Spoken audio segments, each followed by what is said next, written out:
Come on, come on, come on, come on. You know the drill by now. You know who it is and you know what it is. You're probably sick of the intro, but I don't give a fucking two fuckers. Season 1, episode 8.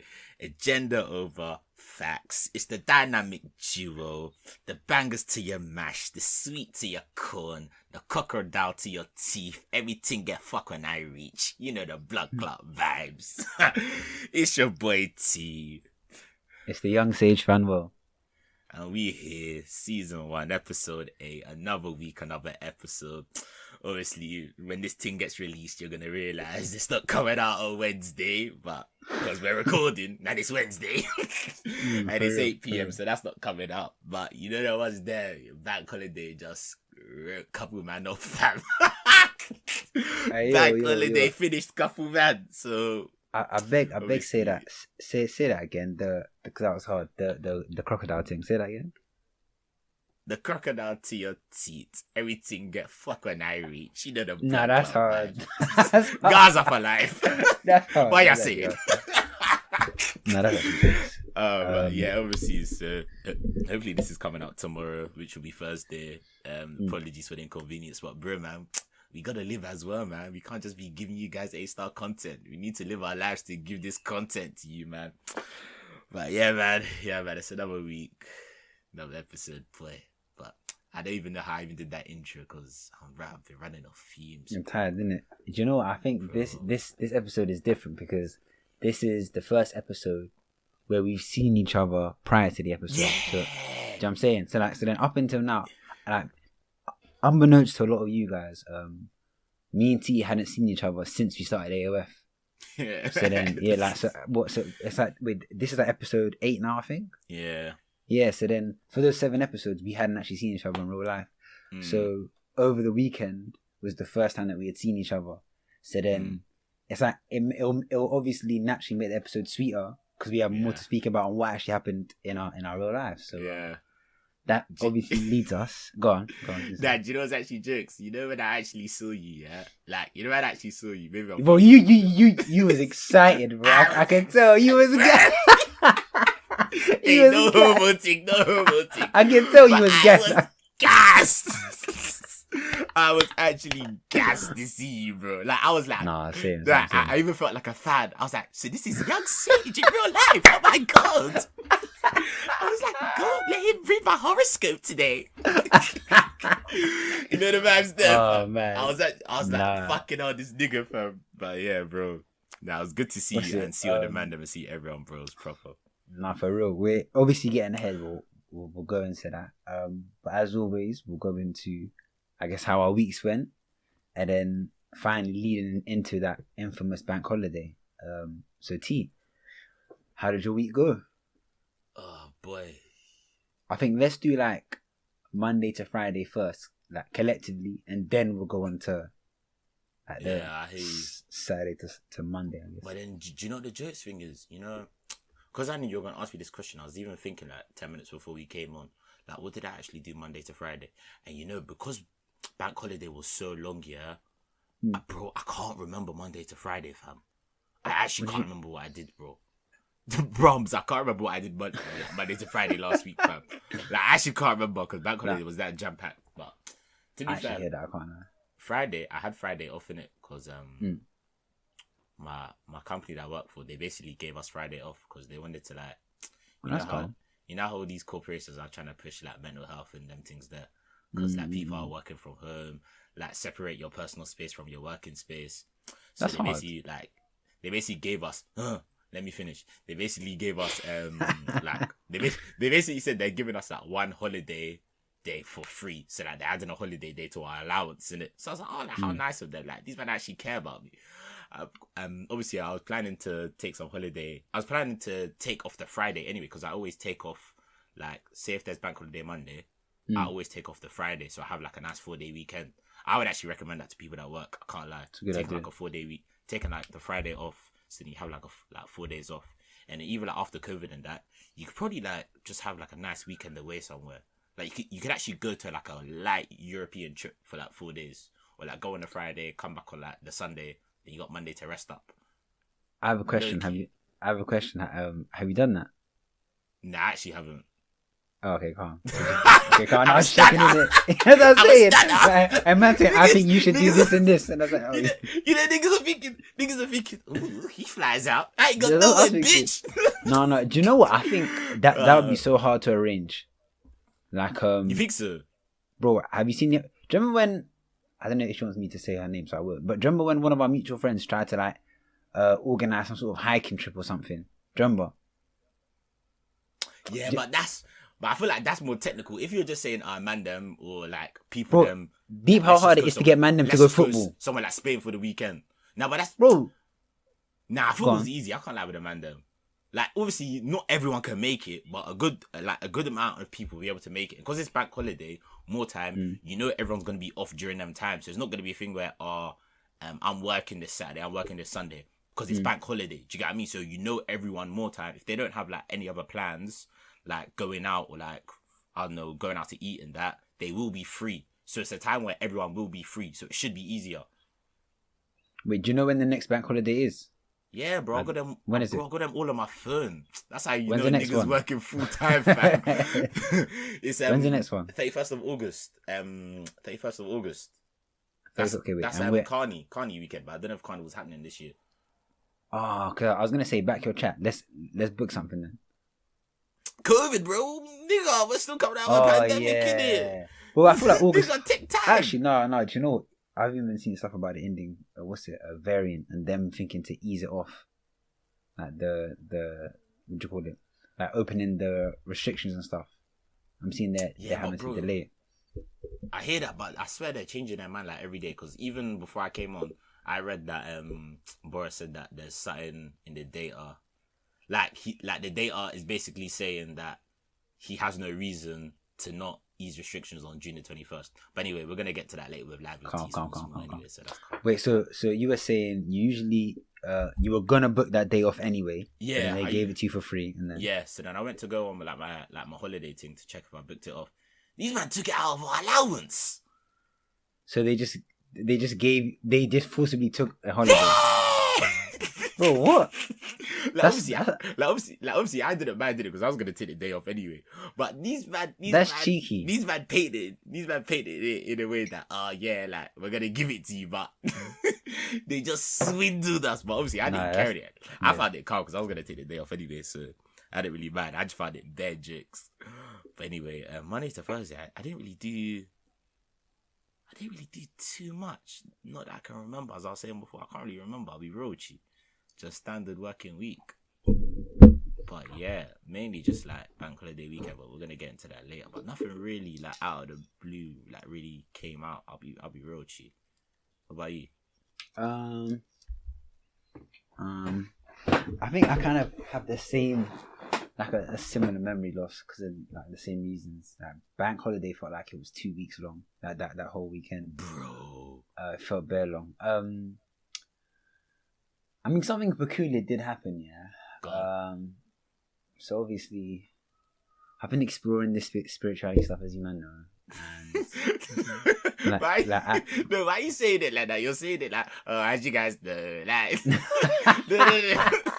you're saying it like, oh yeah, you guys know me, like, it's the. It's the normal spiel that I say in it. It's just like it's always spirit this, spirit that. It's episode 8. These men don't know your brand now. That's what I'm saying. So then, obviously, I've been trying to get into this God stuff. All this God malarkey, religion. I thought I'd give it a cheeky ganders, innit? So I started like on my like lunchtime walks. I started going like this church bit, yeah, and I'll just like try and connect to wherever, innit? So some weird stuff's been happening, and I thought I'd say it, and then you can tell me if this is something worth being a bit confused about, or if it's just coincidence, isn't it? So is this for Young Sage, or is this just in general? No, it's just something that happened in my week, innit? So yeah, I've walked past my co-op, innit, and there's a guy that like from my secondary school that works there, and I always see him and I chat to him, innit. So on the way, I don't go in, but I'm like, yo, I'll be back in a sec because I was planning to go to church and then come back. So I've gone to church now. I'm usually only there for like 5 minutes, innit? 5-10. No, usually just about 5 minutes. So I must have been there, and I was like, okay, I'm grateful for this, blah, blah, blah, help me with this and that. Then I was like, you know what? I was like, send me more people. I feel like I want to be sent more people. I'm trying to learn more. What do you mean by that, send more people? That's what I said. I said, send me more people. I want to learn more. That's what I said. Okay. Send me. Cool. Calm. So I've left the church and I've gone back to co-op. Yeah. And I go in, I'm like, yo, what are you saying? He goes, oh, bro, guess what? I'm like, what? He goes, Jesus is in the back room. You know, I thought you'd be for a second. I was thinking, huh? I need to start praying, fam. No, he goes, oh, bro, guess what? And then there's another guy that went to our secondary school too. He's like, bro, he's in the shop. I was like, oh, calm. So I'm like, yo, was and he I've working seen this there guy as well? Was he like just shopping like? No. He was just shopping in, and I've seen him like around when I'm skipping in it, but we've never got into conversation. So I must have gone over to him like, oh, yo, what are you saying? This and that, how's it been? It's been ages since we've actually properly spoken. So then we start talking, and then he's my age, bear in mind, so 24, innit? And he's like, yeah, man, we're talking. And then he goes, yeah, no, I'm married. I'm like, what? He goes, yeah, no, I'm married. As in he's married? Yeah, he's married. As in he just dropped it like that? Like he just dropped it like that? I think we were talking, but something, it made sense for him to say that he was married. Oh, okay. Oh, that's what I was like, I was thinking that's not just like, you're just going to say off the cuff. Yeah, exactly. And I was like, what? And I was like, how come? And then he goes, well, because I'm a devout Christian, this and that, blah, blah. And he goes into his belief of God and this and that and why he believes. Is that not peculiar? I hear you. That's a bit weird, no? So you said to God, send me people, and then that he really said, bro, evangelize it to you. This is literally about 24 seconds after. I've literally walked back and then gone into the co-op. So now me and him are talking, and then something I kind of understood is in the faith you have two types of people, and the majority of people are one of these things. You have people that understand the faith and people that feel the faith, and a lot of men understand the faith. What I mean by this is, even before we went on like started recording, I asked you, I was like, yo, have you ever felt God or anything? And most men will be like, well, not really. Like they'll say, even he was like, like not many people get that, but they more just understand, like they've been told what they're meant to do. Do you get me? And then they live their life according to that. It's like a pure faith trust thing. Whereas some men are lucky to have like these spiritual fucking experiences, or like these dialogues with God or whatever, where like, they feel mad enlightened, and it's obviously easier for that person to believe than someone that just only understands rather than feeling. So he was more that. And what took me by surprise was how he was like, yeah, no, I just understand that this is what I'm meant to be doing, this and that. And then he didn't necessarily have this mad spiritual connection with God. It was more, he was like going, I know this is the right thing to do, so I'm gonna do it. And I just find him mad. He's 24, married. I was like, bro, I think he's doing it the right way, if I'm being honest. Do you get me? Cause I feel like this pleasures thing ain't the way. This what thing, sorry? This pleasures thing, like, because like, bro, we've got bare friends that have done the baby boy lifestyle, and it's never. Do you have a single friend that does it and is mad fulfilled? Nah, not really, because you're always doing that to fill a void in your life. Some sort of void, like yeah. So yeah, I just found that funny. There was other coincidences, but that was just the main one that I thought I'd bring up to you to see what you thought, because I thought that was weird in person. I was like, okay, fair enough. I was like, fair game, innit?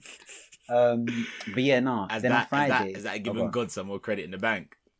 Bro, I'll be real. Like a few times I've gone and done that, and then something will happen after, and I've gone, do you know what? I would now call myself. You know what? I might give it a chance, innit? So then I've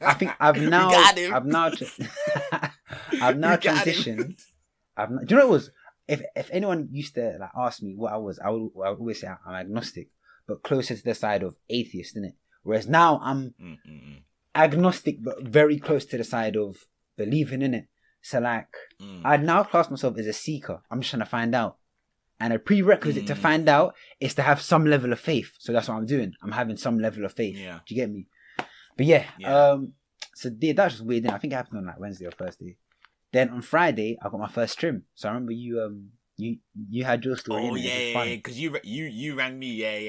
Yeah. And funny enough, you rang me while I was in the barber as well. Say swear. Oh, bro, this is good. This is good. Our ovaries are sinking. You know, like that. We're doing a body every week. I said our cycles. The same frequency of them things. You know, I find that so weird that happens to girls though. Side note, like they'll live with girls, whatever. That's crazy. Yeah. Just saying it, vibrations, whatever. But anyway, so yeah, go tell us about your experience, because that was your first trip since the first lockdown. like March maybe. Yeah, bro. I had a trim You since been then. doing them yourself. You been doing them Yeah. yourselves a bit, Bro. How can I tell my god? Because basically, I was meant to go and get my hair braided by my god sister on Thursday, but then she goes, "Oh no, I can't do it." I think like she had her last exam, so she was just pooped in. She was mad tired. So I'm like, that's calm. And bro, look at my head, yeah. Oh, my audacity went weird. Yeah, I can see you. Oh, look at my head, yeah. So I had originally booked. By the way, it's Candice, innit? So long time listener, long time friend. Come on. I finally got effed up in it. So then I originally had it booked for 12 p.m. on a Saturday. Yeah. No, 1 p.m. on a Saturday. Bro. Yeah. Pure thing started at 12. Where was my head? Yeah, so that's impossible. Yeah, that's impossible. So obviously it's only because my god sister's gone, I can't do it, and I've been forced to reevaluate. I've gone, why have I booked it for that time? Because I never checked the invite. I just assumed that it was something that we'd roll to at like 3-4 p.m. or maybe like 5 or whatever. So I check it and it says 12. I said, we link earlier now. So bro, earlier, man, we're getting old. For real. It took me by surprise. So I'm like, okay, calm.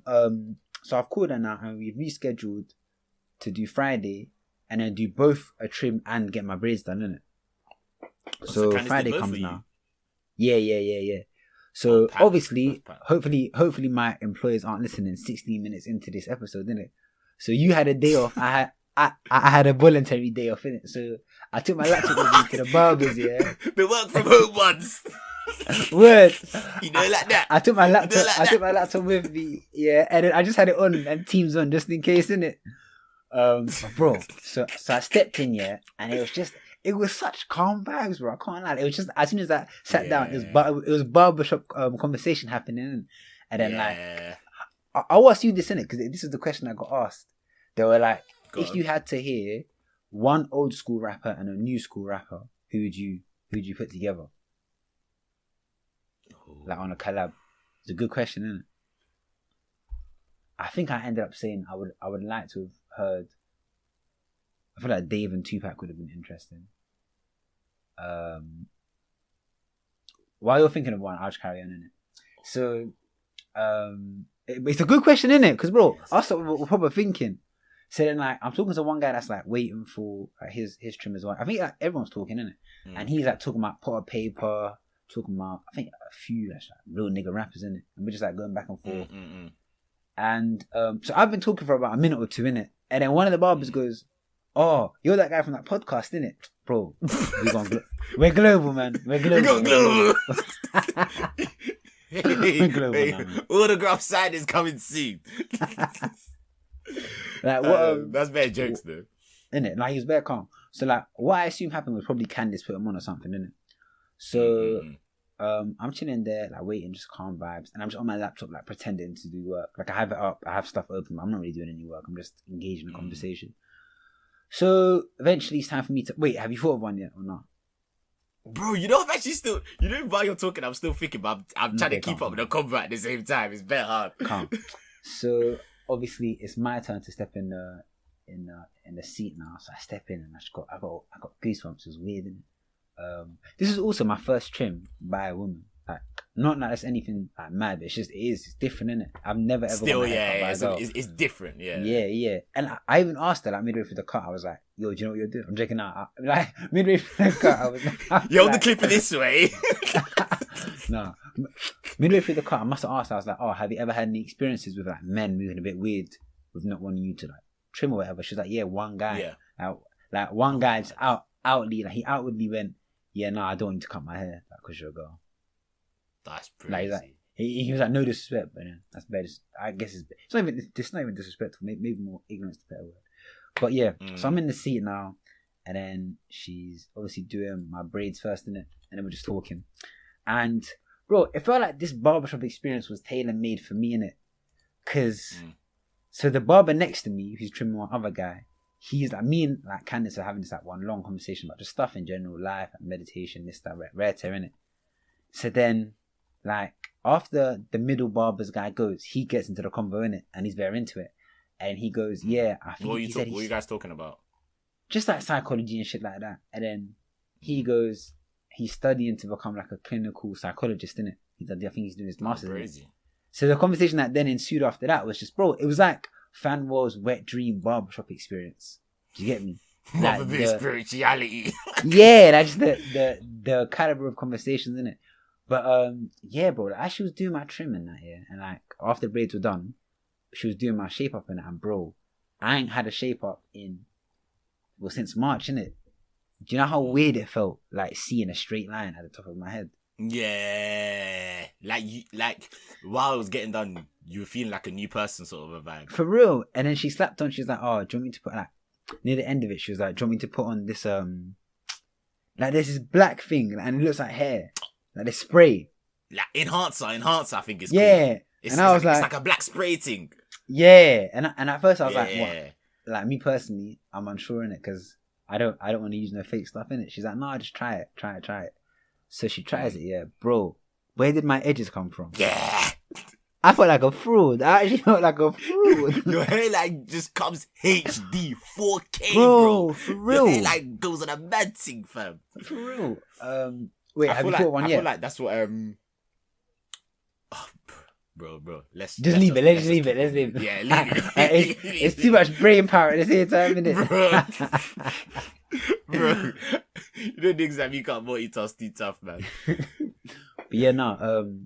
So then she did that, and then by now it's about 4 minutes. I've got there about 11. Now it's like 3:30ish or something like that.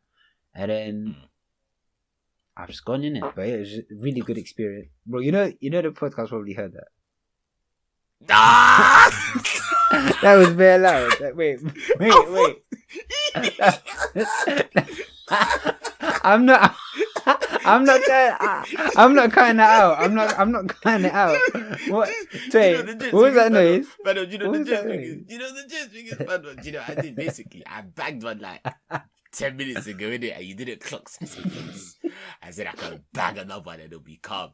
But when I bagged it, yeah, you know how on Audacity it has the decibels. And it goes from green to orange to red and that. Did you see it go up? When I farted, it just went one frequency, just shifted up. Bro, I'm keeping that in. This nigga see. Oh, God. Fucking no, what's it? That's disgusting. That's actually butters. But yeah, no, the trim was bare calm. The service was bare calm. Shout out. It was F Screaming Lounge. It was... Where did I call you from? Do you remember when I called you? I said was it Vauxhall? I think it was Vauxhall. Yeah, it's like in southeast, innit? Or southwest? Yeah, it's in Vauxhall. Yeah, like you, man. Go there, recommend it. Hard trims, proper calm people. Bro, and I 100% understand what you meant when you said that feeling after. I didn't want to go home. Like I was just outside Vauxhall Station. Yeah, bro, I was outside the Vauxhall Station like on Busker for ages, just chilling, just walking around, wasting more time trying to catch eyes. Like there was that people walk past you and just be like, "Hey, yo, what you saying? Just on calm vibes, just like, yo, you good, yeah? Yeah." But yeah, no, it was weird. Yeah, my brother. But yeah, it was just weird. It was weird looking in the mirror, innit? After, like, even at the yard, I was like, "Whoa, who the hell is that?" I'm fucking lame. But yeah, you say your confidence went up? I would say that so. You're not a confident lad, but we say your confidence went up. No. I would say so. But yeah, that was really my Friday. Something happened in the evening. I just got shagged in it. But should they tell us or not? Not really. No, it's just like I wasn't even annoyed, innit? So obviously it's my guy. It was my guy's birthday, innit? Like not on the Friday, but that's the day he had decided to do his birthday party.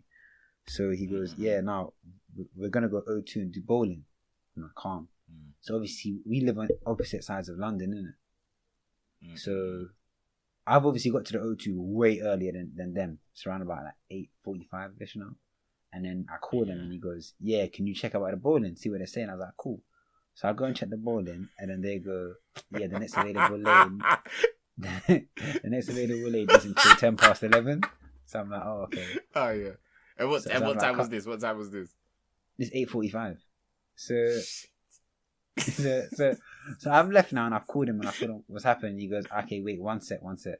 So I'm talking on the O2 in it, just like trying to buy time and waste time. Yeah. So then, like, because I said to him, listen, I said to him, I was like, "You know what? Why don't you not think? And if there's anything you do want to do, because I'm here in person, I can go and check it like ASAP." So like 10-15 minutes passes and then they go, yeah, no, we just decided we're not going to do anything, and I'm like, Oh, I knew it. these men are still at ends, by the way, innit? And I'm in the O2. So they're Yeah. like, I go bonnet. Like one guy there, like one of my other friends, he goes, tell him to come through anyway. I'll drive him home because like he drives past me like when he goes home. I'm like, you know what, calm, because I was gonna go home. I was like, fuck it then. So now by the way, my travel time at this point is about an hour and a half already. Yeah. So I go, fuck it, I'll go Brixton then. So I go Brixton now. That's about another 40 minutes, 45 minutes. So about 45 minutes. So I'm there now, and then I get a call and they've gone, yeah, the guy that was going to take me out has gone home now. Oh, no. So not home. I think something came up and he just left, innit? Oh, okay. But he still ditched you. That's the in a conclusion. sense, yeah. So I'm just like, raw, like, and this is after, I was going to say Friday night after I've been working, but I hadn't been working. I just got to trim the whole day. So, like, so I was just like, you know what, bun it then. So now the time now is about 10:30. So now I made that pilgrimage all the way home, and I think I ended up getting home about 11:30, 12. Just a waste. I wasn't annoyed, but it's just a waste, innit? You should have just stayed, man. If you getting up at 11:30, you could have gone bowling. Man, fuck off. So, but yeah, so let's move on. Let's move on to our collective weekends. I'm gonna let you head it because I feel like I'm speaking for ages. What, me head it? Yeah, go on. Yeah. So Saturday, we had one of our friends, our top shooter, our shooter in the house, our brother, P10. He had, wait. See, I was unsure. I was as well. Do you know what? I can cut that out and be like, so just go again. And just be like our guy. Go. Yeah. So Saturday times we had. But you know what? Yeah, because he posted something on Insta, I thought that we could. You know, because he put stuff on his story. You know that's why you told me. You know that's why you told me to do the intro. You're a bad guy, you know. So if anyone takes the bullet, and if he's pissed at someone, it's me. Look at your head. You know what? In that case, if he's put it on the story, let's leave it in, and let's leave in all of this because it's a joke. So calm, just carry on then. So P10. Oh, take that. That's his gun. Okay, go. So obviously, one of our guys, he had his gender reveal party. Pretty sure we can say his name, my nigga P10. Yeah, so he had his gender reveal party on Saturday for the child that he was expecting. That was like Saturday, and that was like around like midday-ish, innit? What time did you get there though? I didn't get there midday. I got there like 1:30. I think I must have got there like around 1ish, I think. Yeah, 1ish. Yeah, so I got there like 1:30. And do you know what? Even before that day came up, yeah, do you know what the mad thing is? I was even saying this to Lewis, yeah, on our way there, yeah. Like, you know, like the day before, yeah, I couldn't sleep. You was excited, innit? I was just so excited to see my friends, fam. Like, you know the ones when, like, I felt like a kid on Christmas Eve, like on the 24th, when it's like you're going to sleep at like 10, you're waking up at like 1, you're going back to sleep, you're waking up at like 3, and you're just like, time, fast forward, sort of a vibe. Do you get what I mean? So I was just like, I was actually just very excited just to see my friends, like some people that I hadn't seen like this year. Do you get what I mean? So it was just bare nice to see like people just kind of socialize again, you know, the vibes. But you know, I was even thinking, yeah, like I feel as if that sort of setting, not saying like a gender reveal party, but that sort of setting, just like daytime, just vibes in, weather nice, couple games, couple vibes, couple drinks around the daytime. I feel like that's the future, man, for socializing. Well, the nighttime stuff, man, I ain't got the legs for that or the energy for that no more. I think it's an age / maturity thing, isn't it? Do you think so? Yeah, bro. Like I think it's well, you went there on Sunday, but like Saturday and Sunday were perfect contrasts.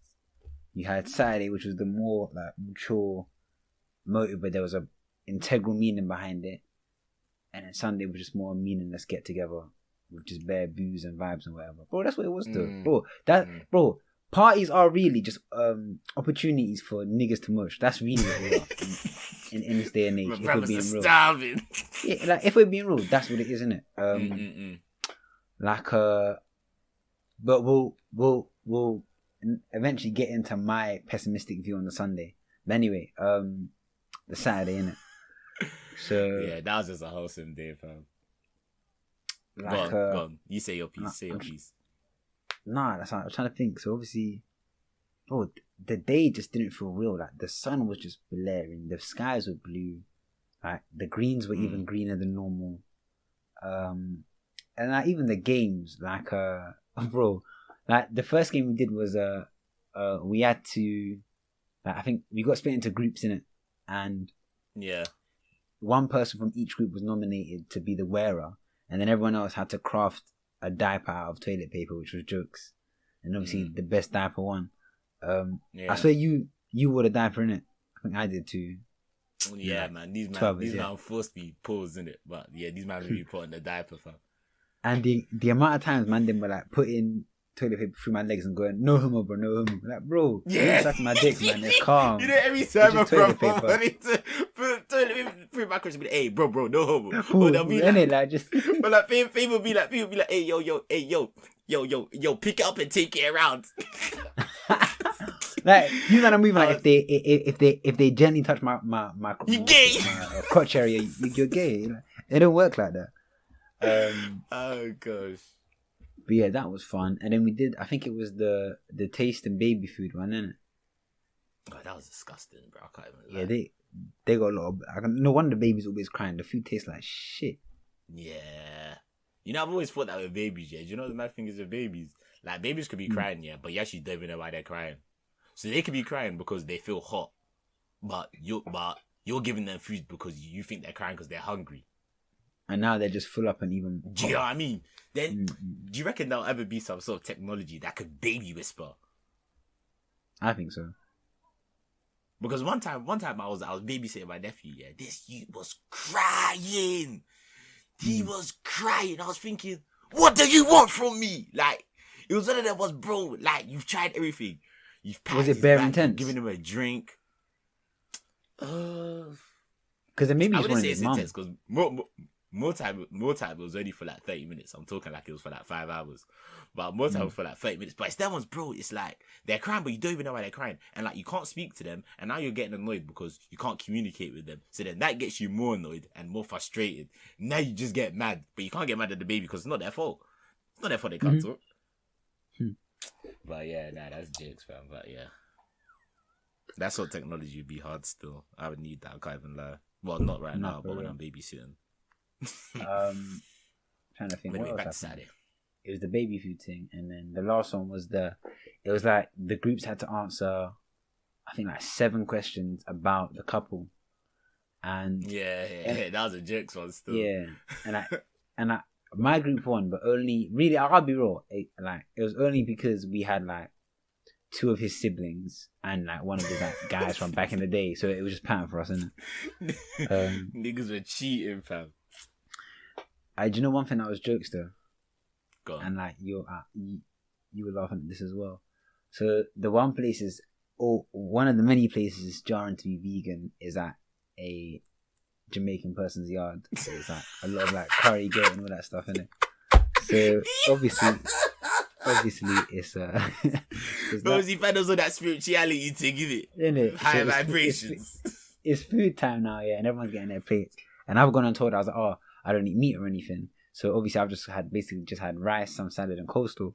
Yeah. So I swear, I'm sorry to cut you off, but I swear when you told Auntie that you're vegan, she asked if you're okay or something like that. She did, yeah, she did. I was like, yeah, no, I'm fine. I was like, I just don't eat meat. So then I've gone outside now. She thought you had one disorder.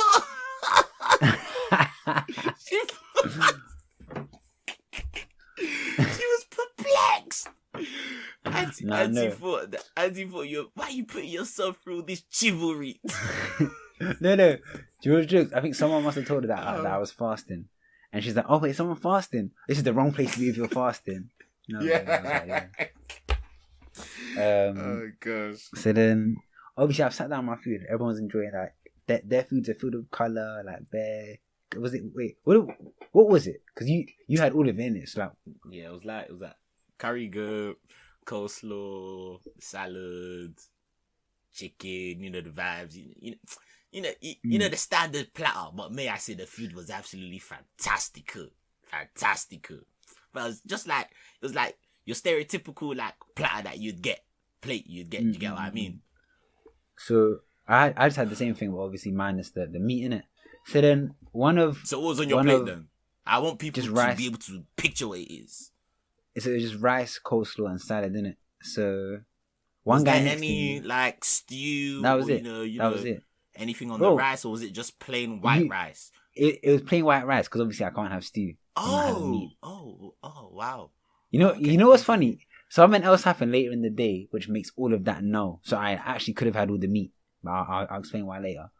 So one guy next to me, like one of, like our guy who's having the baby, his friend in it. He must have gone, "Are you vegan?" Because he's obviously looked at my plate. I go, "Yeah." Man just starts laughing. Man was just creasing. I couldn't do nothing. I was like, "Yeah." And obviously everyone around me starts laughing too. And I was in my head, I was thinking, it's calm. Their chakras aren't aligned, so whatever, innit? And just soaked it up. they're not on my vibration level. You know that? You know, there was one thing you said that killed me, yeah, when them lot were talking about dreams, and I was just silent.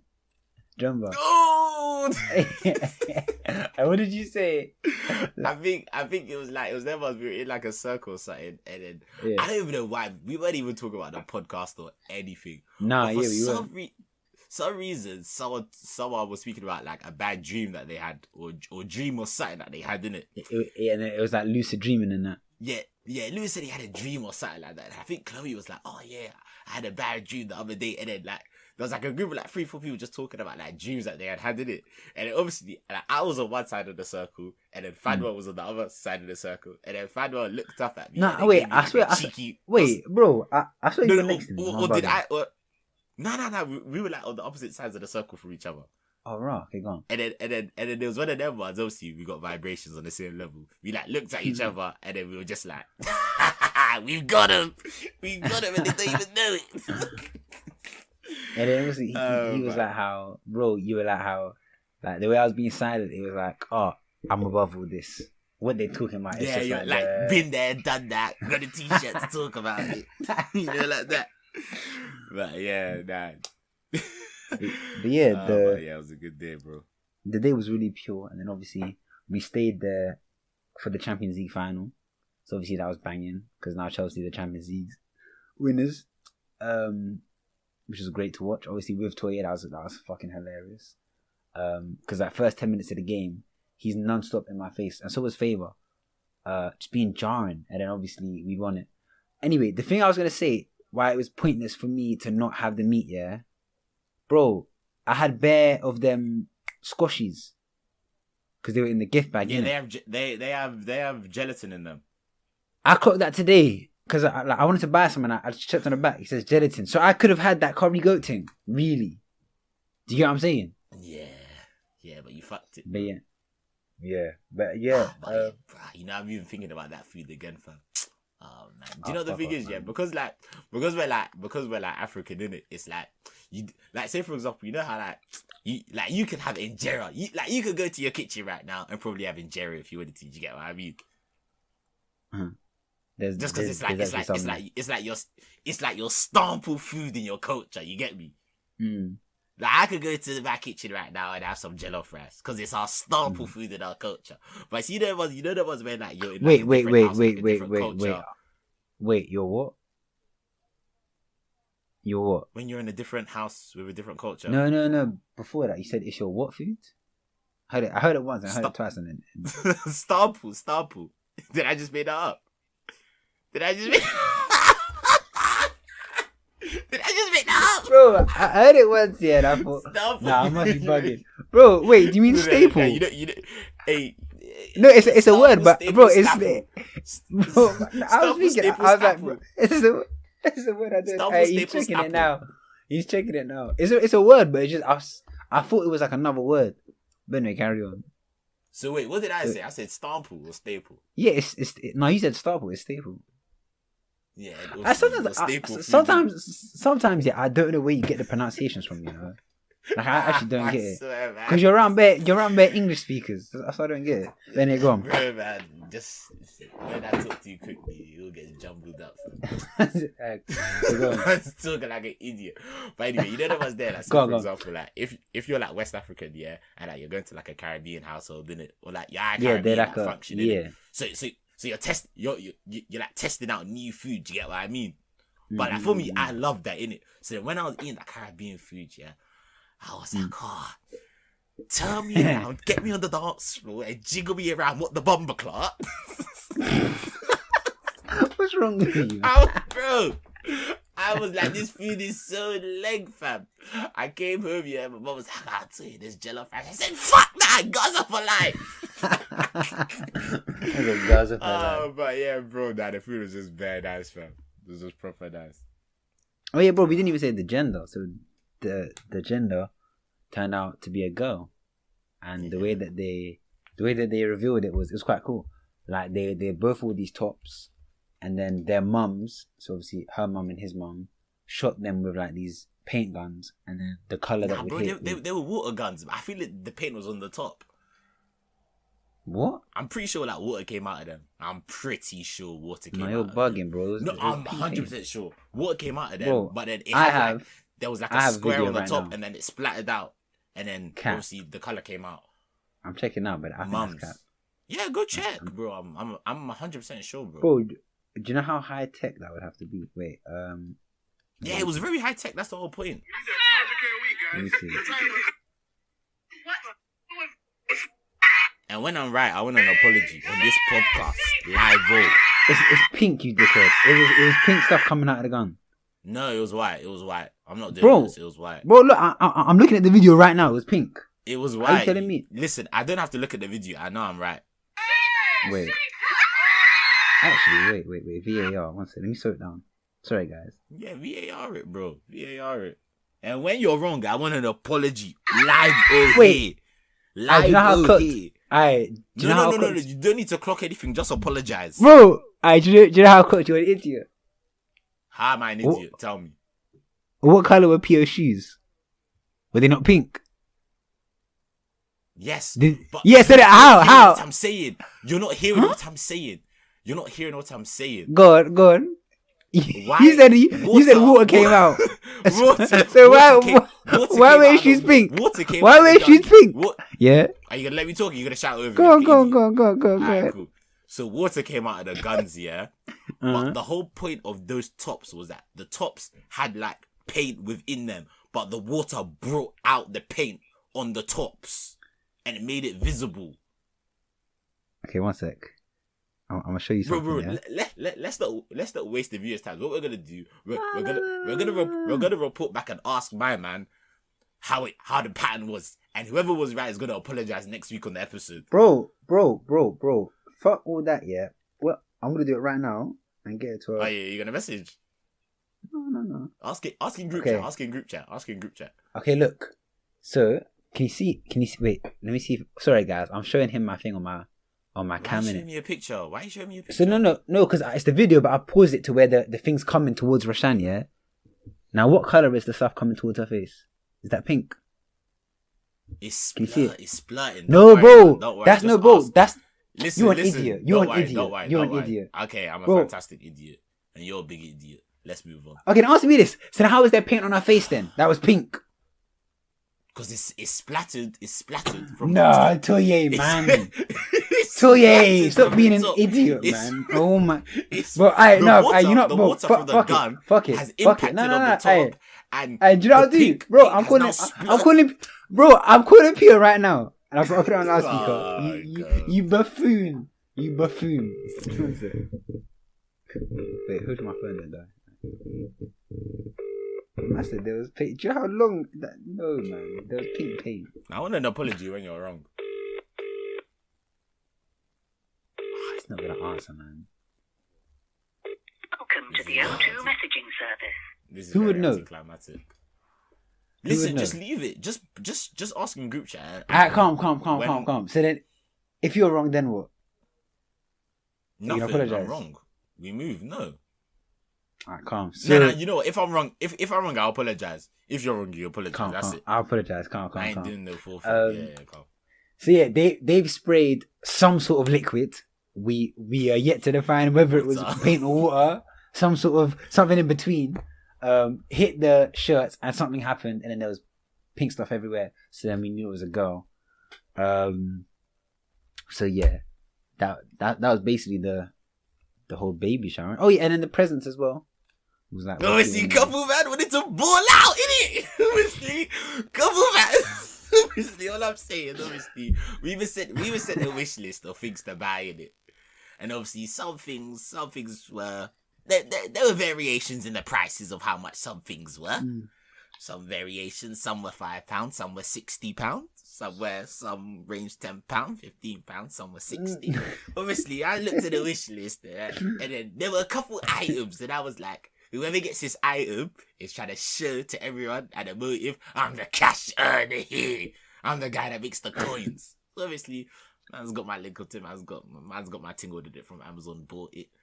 Just, yeah, really cool. So obviously, now they're all opening the presents and that. And it's one of them ones where, I don't know, some people on Amazon, they put like who bought it in it.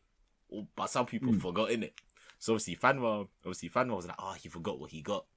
And he was like, he didn't put in like a note to say it was from Fanuel, sort of a vibe, innit? So I was like, bro, you can just check on like Amazon on your orders to see like what you got, so you know when it comes, like you can say that, yeah, I got it, so they know who got it. So see, Fanuel goes to his orders. Fanuel's like, oh, bro! He was like, I didn't even know I got this, you know? I was thinking, here we go. He was like, I didn't even know I got this. He was like, I got this as well! Huh? I was like, cool. He was like, I must have been gassed because it was payday. But I know it weren't payday. This nigga just wanted to share. I'm the provider. You know what's there? So obviously, I'm the alpha. You know what's there? So obviously, the first present that Fanuel opened, they opened it, and obviously Fanuel's like, I didn't even put a note to say it was from me. There's a note in there that says it's from Fanuel. So obviously, Fanuel got the most expensive gift on the wish list. Just putting it out there. Cash earner provided. Come on, man. Do you know what? No. Let me finish. But he doesn't want to stop there, does he? So obviously, after a couple gifts, the second one comes. And then it's from Fanuel. People are like, bro, Fanuel, 2 presents. No. It was a package, but 2 presents were in the box. Yeah. And then I remember one auntie was like, but I thought he got the other present. And then Fanuel was just like, yeah. I got me. Fanuel was the cash earner. None of us there, the tech money good yet. Are you always jokes yet? Like, yeah. This nigga was unemployed how many months ago? Look at the change. Look at the change. Because I literally remember, he sent me the wish list, and I told him, I was like, when I get paid, I'll like buy some stuff in it. And then I must have so I bought the first 2, and then I think there was 3 things, and I thought, you know what, I don't mind spending around like 70, 80, 90 in it. Because my rationale was, because my rationale was, you're dumb. My rationale is, if I do that, then I'm definitely fucking at the end of the night. Do you get me? I'm joking now. Whoa. I'm joking. This nigga was trying to show off to any potential other chicks that, man, let's go. I said, I provide. I'm No, do you know what? My thinking was, because I was like, for obviously lockdowns and that, and I wasn't really spending much. I thought, you know what? You don't get many of these opportunities, innit? Gender reveals, baby showers, whatever. And so I thought, you know what, bro, the way that I could easily smoke that back in the day, I can set that down for a little like baby gifts and that, innit? Yeah.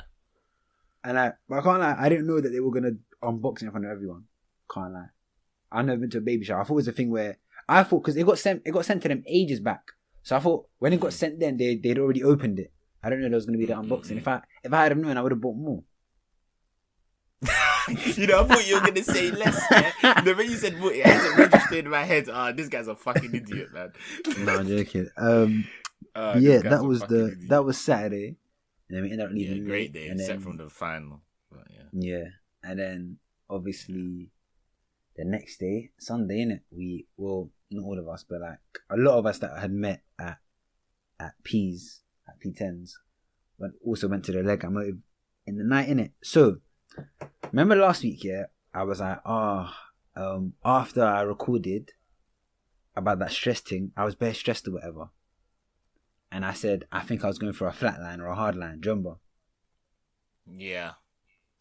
So that's going to be in relation to the segment later. But I think, because they say between week 7 and 9 of not nothing, you get those, innit? And I think another one was brewing over the weekend.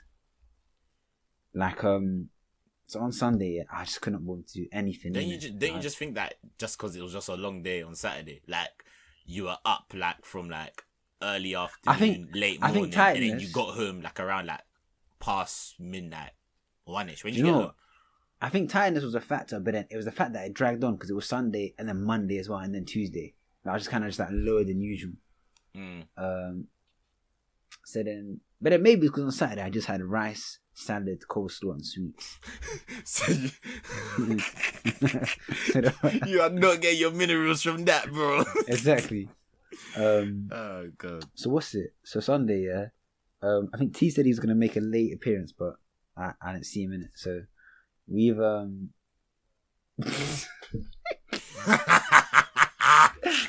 imagine, yeah. I'm on the way to the motive now, yeah. So maybe it's about, I've left late in it because I couldn't be bothered. I've left about 7:30, maybe. Yeah, no, I think it's 7:30. They said try and get there for 8:30. I live about, I'm capping. Maybe I left even like 8. I live about an hour and a half from the minute. So I'm on a train now. It's just long, and then I notice I need to piss like really badly.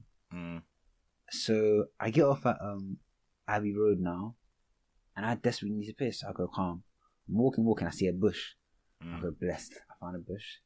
I unwrap the python, and I'm just like, I'm taking it. So like I go and piss. Yeah, I unwrap the cocktail sausage, and then I try and piss. I try and piss, yeah, but bro, I can't piss without my shit starting to come. So I go, okay, calm. I'm gonna have to wait then until I have a toilet because I literally could not piss without shitting. So while I'm walking, I'm maybe 10 minutes away, and what dawned on me is, damn, I'm about to I'm about to break one of the rules of a party. You can never step in. First off, you can never bust a shit at a party, innit? Secondly, you can never do that. That's just etiquette. Secondly, you can't do it straight after walking in. So I'm walking very quick to the door. Because you gotta say your highs in that. Yeah, bro. Like, and I'm just walking in, and I'm just like, I can't lie. I need to shit. It's gonna be a horrible shit, but I need to shit. Like, on a mad thing. I can't do more than 2 introductions. So I open the door now, yeah, and Tessa's like, hey, I'm like, alright, and I'm hugging her. In it, I'm like, yo, I'll be real. But fuck off. And I was like, yo, I'll be real with you. I need to bust some mad shit in it. So I'm gonna finish off this hug and greeting, and I'm gonna just scoot off in it. So I go to the toilet now. This is actually vile, bro. When I'm deep in it. This is actually, I don't even. I don't know saying it. I said it you know you've gone too far. You started the story, now you have to finish like now I'm just leaving it. I feel disgusted. So then like, I'm waiting. Like there's a queue in it, and niggas saying small talk. I was like, I don't bloody give a shit, man. My bowels are about to empty themselves. I'm like, bro, please, let me just go. I'm bargaining like one desperate man. So eventually I get in, yeah, and I shit, bro, and it was just a splendid shit. It was a shit that had the same consistency as my piss. I thought you were gonna say something like you shat on the floor because you got in or something. I thought you were gonna say something mad like that, fam. I got that, yeah. I got that. If that happened, yeah, I don't know what I'd do. I can't lie. If I shat on the floor, I actually don't know what I would do. You don't want to know it's you. Calm. Bro, there's bear man by the toilet. Bear man would know it was me. Oh yeah, because niggas are always posted outside toilets at them. Exactly. So that was niggas have seen you come out, sort of a vibe. Yeah. So I bust the shit. I'm spraying bare air freshener while I'm shitting in it, so the fumes just dissipate. Diffuse. Yeah. And mix into an emotion. And for real. And then like the rest of the night, I can't lie, bro. I was just, maybe it's because I was tired, as you said. I was not present, bro. Like people were coming and speaking to me, and I just did not have the energy for conversations at all. Like if anything, as you said, it was just an excuse for me to chill with my niggas again and just chat. But bro, tired, man. Do you know what I think it is? I feel as if just because. Also, like remember, I'm not drinking too. Does that as well? Yeah, I think everyone's probably experienced it over the bank holiday. It was just a thing where you had a great time, yeah, but because like you haven't been out like that for so long, for like a 1, 2, 3 day period, like the stamina. Like yeah, you don't have that stamina anymore because you ain't done it for so long. You don't have that like like I can do a bender anymore. Do you get what I mean? Your social battery like just got depleted after 1 day. Do you get what I mean? That was it, bro. True. Your social battery was just lock off, fam. That was it, fam. Bro, I can't lie. I was on the sidelines, and I was like, because bro, most men there were either smoking or drinking, innit? And I got approached to. I got approached to do both, and I said no. And then there was a point when I was just like, bro, this is so dead. Like this is actually so dead. Because you were sober and people were. Yeah, and I was like, bro, this not drinking thing is dead. Because like everyone's just there getting yapped here, and it's like you can't really even speak to them because they're on a different vibe. Do you get me? But it's more like you're just like, oh yeah. Yeah. Funny enough, yeah, I sort of got into a conversation, and like some girls doing it too, about men cheating, innit? And so the standard discussion. The standard discussion, and then, like, it was just their man going that like I think it's something along the lines of like men are just gonna cheat, and they were like it's an innate thing. And I was like, well, not necessarily. I think it's a self-control thing. You're just speaking because you want to speak. Some people just speak for, like if you're speaking for the sake of speaking, don't speak, please. If you're not adding anything to the conversation, don't. But this is what I'm saying though. But this is our guys saying this, isn't it? So obviously I'm just in the corner listening, and I was like, well. Bro, no, I said this time. I know who it is. Bro, yeah, bro. It's the same toxic masculinity culprits, isn't it? So then I said to one of them, I was like, bro, don't you realize you know who you are? Yeah, you know who you are. I was like, don't you realize that every time you have this conversation, it reinforces in your head the likelihood that you're gonna cheat? Because every convo you have is another step to normalization of it. Do you get me? If your friends, bro, if all your friends around you think that's doing something isn't that bad, more often than not, you're probably going to partake in it. We've seen it in our own friendship group. Someone that wasn't necessarily going to do something, the rest of them were doing it, and then one person started doing that too. I'm not going to go into the intricacies, but I know you know what I mean. Yeah. Hear that. Do you get me? And there's so many other things in it. And I was just trying to get my point across. So I was like, I can't lie. It's because I was saying to them, well, when this cheating stuff happens, I feel like, and I was going to get your opinion on it as well. I was like, it starts from a place of distance. You'll rarely find someone cheat when they're 100% in tune and interlocked with their partner. Do you get me? And then like they were like how you can cheat and still love your partner, which I thought, okay, fair enough, that is true. But I don't think you can. I don't think you can cheat and love them and be 100% close to each other. I think there has to be some distance to allow that cheating to occur. And if there's distance, that means that some work could have been done to prevent that. And not doing that work, which is lazy, which also falls into the whole self-control, whatever. Do you get me?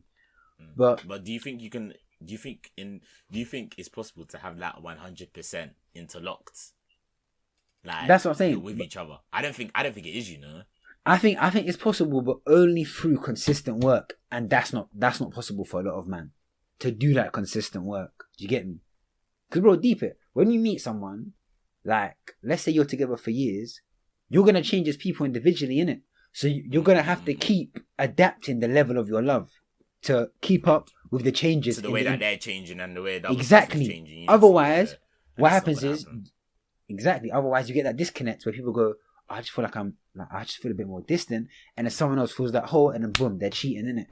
But yeah, we'll just go around in circles, innit? And it just like around the premise of like that men are just destined to cheat, and I don't necessarily agree with that, innit? I don't either. Yeah, like so it was a sticky one, innit? But yeah, that was basically Saturday, and then I think we left kind of early because the party just wasn't really. Bro, it was a thing where I just didn't really want to speak to no one, which was weird, didn't it? Because I thought this what I'm saying. I think it. I semi think it was a social battery thing, bro. Bro, I don't know, you know, I think... Because, bro, I checked online. What, you think your energies are too high for everyone now? Low now. I think it's the opposite, man. Mine were too low. And I think it's... Okay. I'll go into it later on in the segment thing, but these flatline things are real.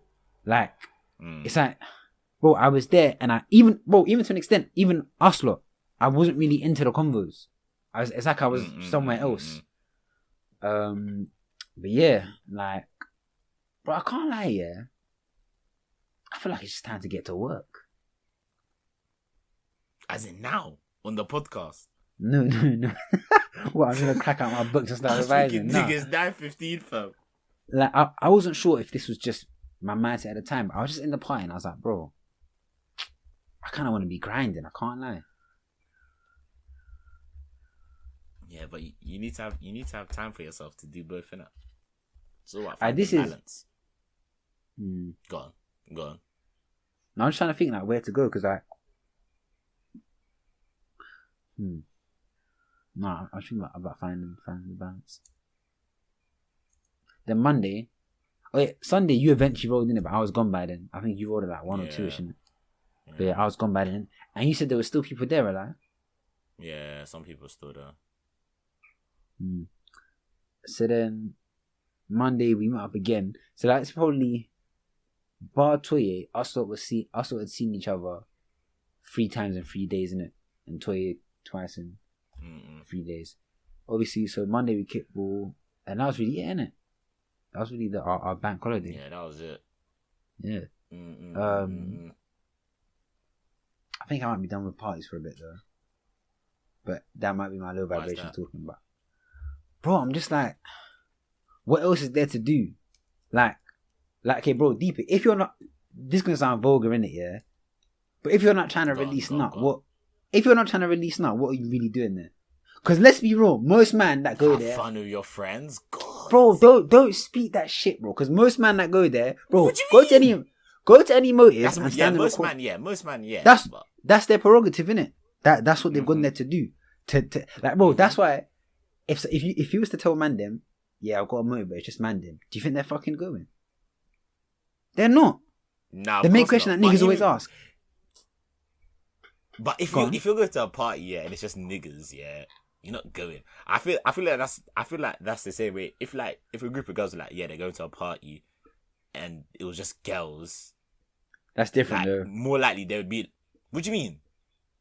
Because girls, the other gender brings balance to the party, bro. It brings a different vibe to the party. You want multiple vibes at a party, bro.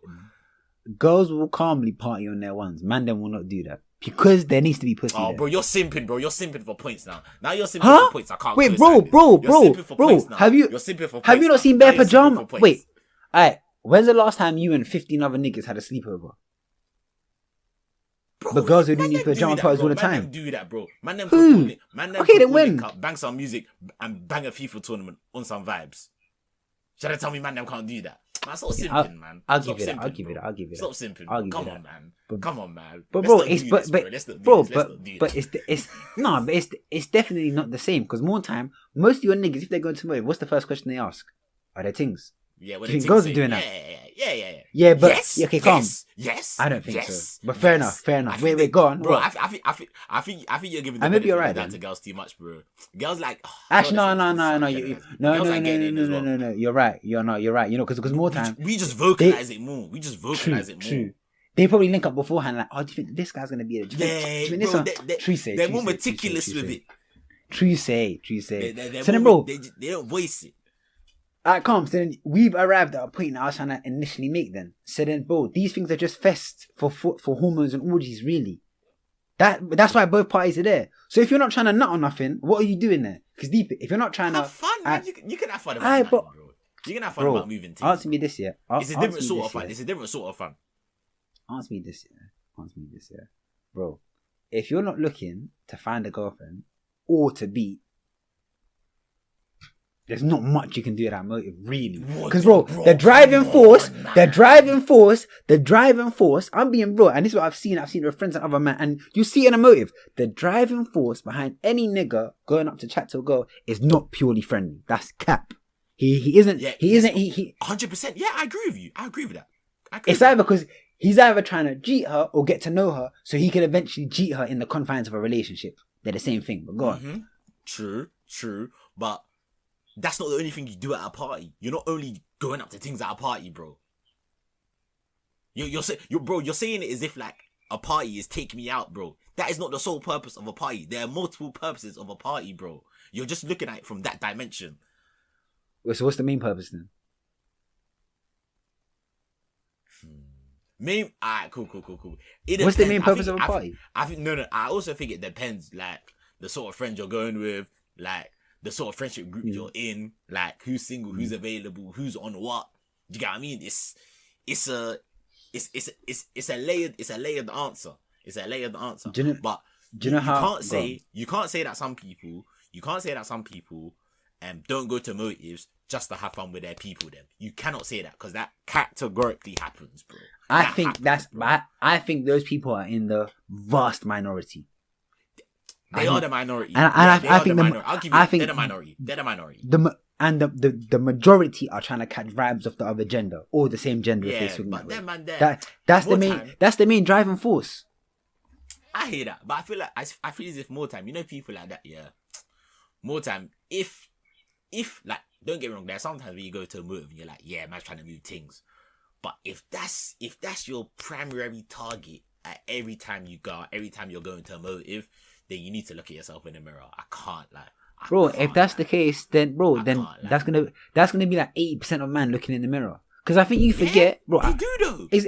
No, exactly. Because I think you forget that maybe me and you are more maybe tame than the average man in that sense. We're not going to every party.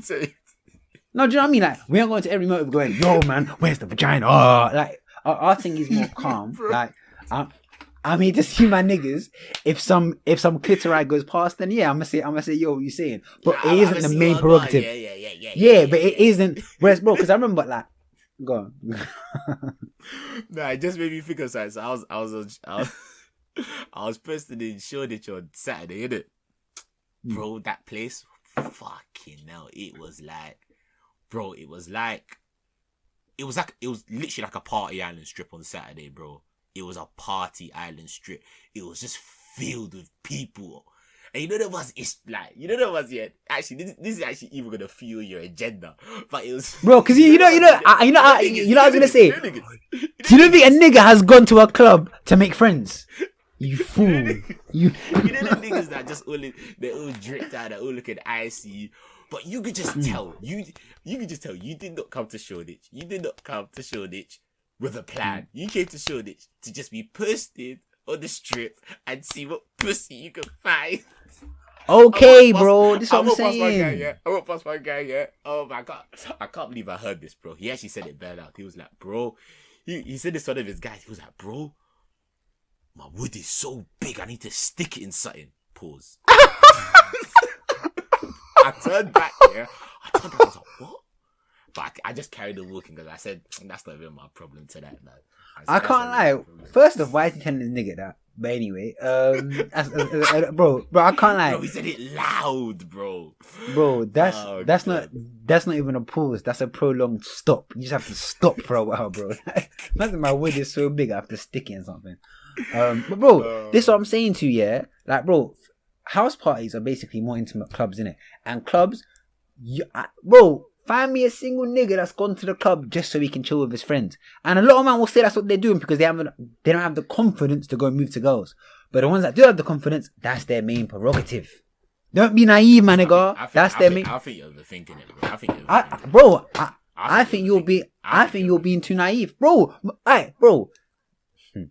You really think? I can't lie, man. Ask me this, bro.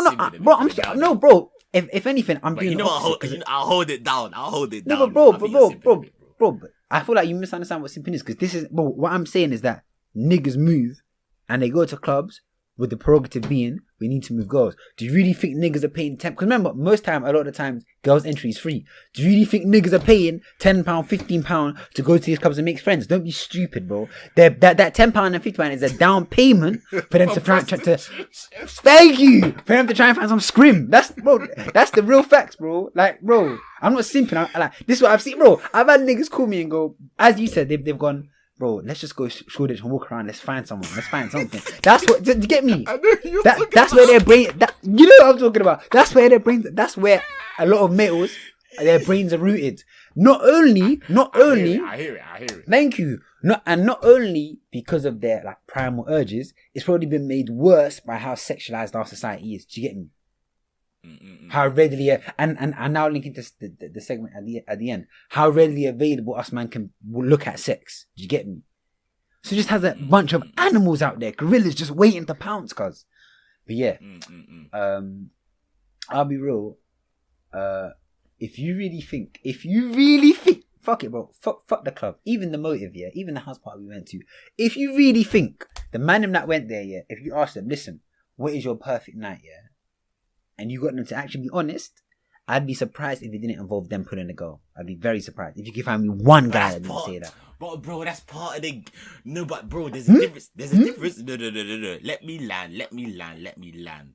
Go on. Me personally, yeah. This is me speaking personally, yeah. Let's say, because more time when I go out, I'm just trying to have fun with my guys, innit? But did I not say about you? Let me land. But obviously, if I'm chilling with my guys... and the opportunity arose that a nice, sweet darling walked past and I had the opportunity, and the opportunity came that we started talking, that would definitely make my night nicer. That would be part of my ideal night. But even though it's part of my ideal night, that doesn't mean that that's the sole purpose of me going out. Okay. But even though, do you get what I mean? So it can be part of the ideal night, but it doesn't have to be the main purpose of you going out. See, then I would ask you, so because you made the example about you, yeah. So compare you to your friends, yeah. Where do you rack up in terms of how hungry you are? Because you know the answer, innit? So I want to know. Yeah, but I'm not starving like that. And would you say in general are your friends not by a lot, but usually more starving than you? Or they're more on stuff. That's what they're more onto girls. Some of them, yeah. Do you have any friends that are lower than you, or is that rare? I don't know, man. It's just...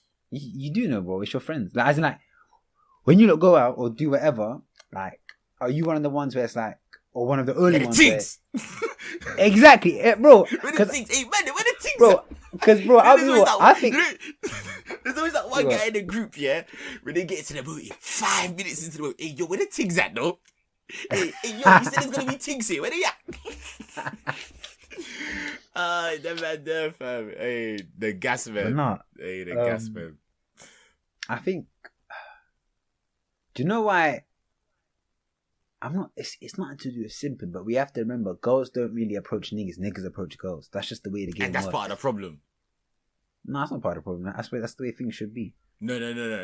It's not a problem for us. It's a problem for girls.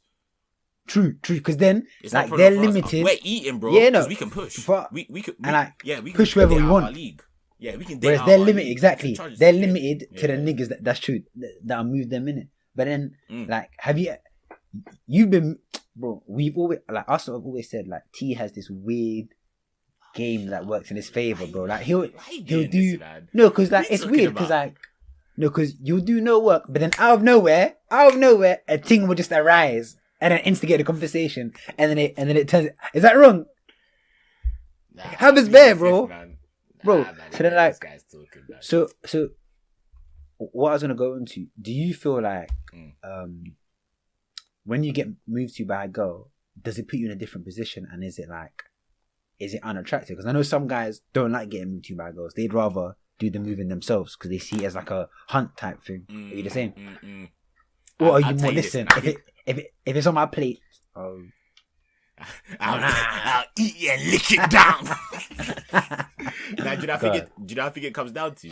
I feel as I had this conversation with a friend. I think we maybe even had this conversation like quite a while ago. But I can't lie. It honestly comes down to pretty privilege, bro. If a dead thing comes up to you with bare vim, yeah, and like she's talking bare confidently, like, oh yeah, what you saying, like just how girls will move to you like that, yeah, you're thinking you'll feel threatened. One, yes. You're thinking two, is this why I attract? let's be real. But I'm just saying it real. But niggas won't say this. But they're just thinking like, raw, like who does she think she is? Like trying to move to me. Do you get what I mean? They won't say that, but that's the vibe that they'll be like, they'll think that, yeah. Like you won't be on it. You won't be on it. Like you'll even find it like bare way. Like why is a girl moving to you? But if it's a sweet one, she comes with a little bit of energy, even though it doesn't happen as much. But like even if sweet one comes up to you and they're like, oh yeah, hi, you're right. You're thinking, do you know what you'll even say, bro? You'll even say, ooh, I like a girl that knows what she wants. I like a girl when she's confident. It's all about, you're right. It's how she looks. Pretty privilege, bro. If she's dead, you're gonna be like, why does she have that confidence to try and move like to me? Do you get what I mean? Like, rah. But if it's a painting, you're thinking, rah, I like it when the girl knows what she wants. I like it when the girl's confident. I like it when the girl's assertive in her boss bag. You get me? It's pretty privilege, bro. That's all it is. That's how easy the question is, bro. If you're paying, you can do more than what the average person can't do. If you're dead, bro, you just gotta be funny. That's true. That's true. It, bro. And it's peak because a girl can't laugh her way into some dick because it doesn't work the other way around. But a guy can laugh into some pussy. Into some very good looking pussy. That's the mad thing. I seen it there, bro. I seen the funniest looking niggas that can tell a few jokes get the baddest girls. It's the baddies, you know, like that. For real. Oh shit. You know something I clocked, yeah? Something I clocked on Sunday, yeah? On Sunday. I might be wrong in it, but I think I don't know if you noticed this, yeah. I've clocked one way that because I remember one way that I think girls want you to move to them, innit? Like, or like what they'll do, especially Leng ones, they'll walk in your vicinity and then probably stand right next to you for about 5 seconds, innit? And then wait for you to say something. If you don't, they then walk away, innit? That's them shooting their shot. And I noticed that happened better on Sunday because I wasn't feeding. I was more quiet. I was more observative, innit? And when I was seeing this stuff, I found it bare funny, innit? Like I'm not being deep here, but I feel like ones that aren't as good looking maybe have more confidence. I don't know, but they'll actually instigate convo. Whereas the better girls will just literally walk by you, stand like close enough to you to know that they're around your vicinity to start something. If you don't make some sort of move or whatever, or even look eyes in the first 5 seconds, they then walk away. I just find it funny, innit? Yeah. Nah, you know what? Like, girls are jokes. Once we start bringing on guests, we gotta bring on like a female friend or whatever, like lady friends, and we gotta sit them down on them tactics there, fam. Because I swear, word. That'd be jokes. You know, it's like they don't have enough pride. They have too much pride to move to a guy, but they still want to let the nigga know that, hey, I'm here, notice me. You know that way there. Nah, just bad jokes. No, you know what? All the time. Bro, there was one girl that came up to me. I think she knew one of our friends, but I don't know her. And then sometimes I think it's funny how gender roles work, innit? So then like, obviously I don't know her, but she's come up to me and it's like, she had her hands on my face and hugged me. I'm thinking, bro, if I did this, that's so yeah. Bro, you're being made into a Twitter thread. TW trigger warning, sexual assault. With your gov name and the front, fam. But then this is when I caught that maybe I was just on another wave, like when I said I was trying to grind or whatever. So like I'm speaking to her and I'm like, I'll say swear. I was like, how'd you know? Oh yeah. Just giving the answers where she's like, just to conclude the conversation. And she goes in it. Then I asked my guy, I was like, oh, he knows her. And he goes, yeah, no, she works at BlackRock. I was like, fuck, I should have made the combo longer, bro. Let me juice one. Let me juice one jump from this babe. She's bad though, I can't remember. But yeah, oh, that's a joke. Bro, hey, fuck BlackRock. Let me give you this BlackRock.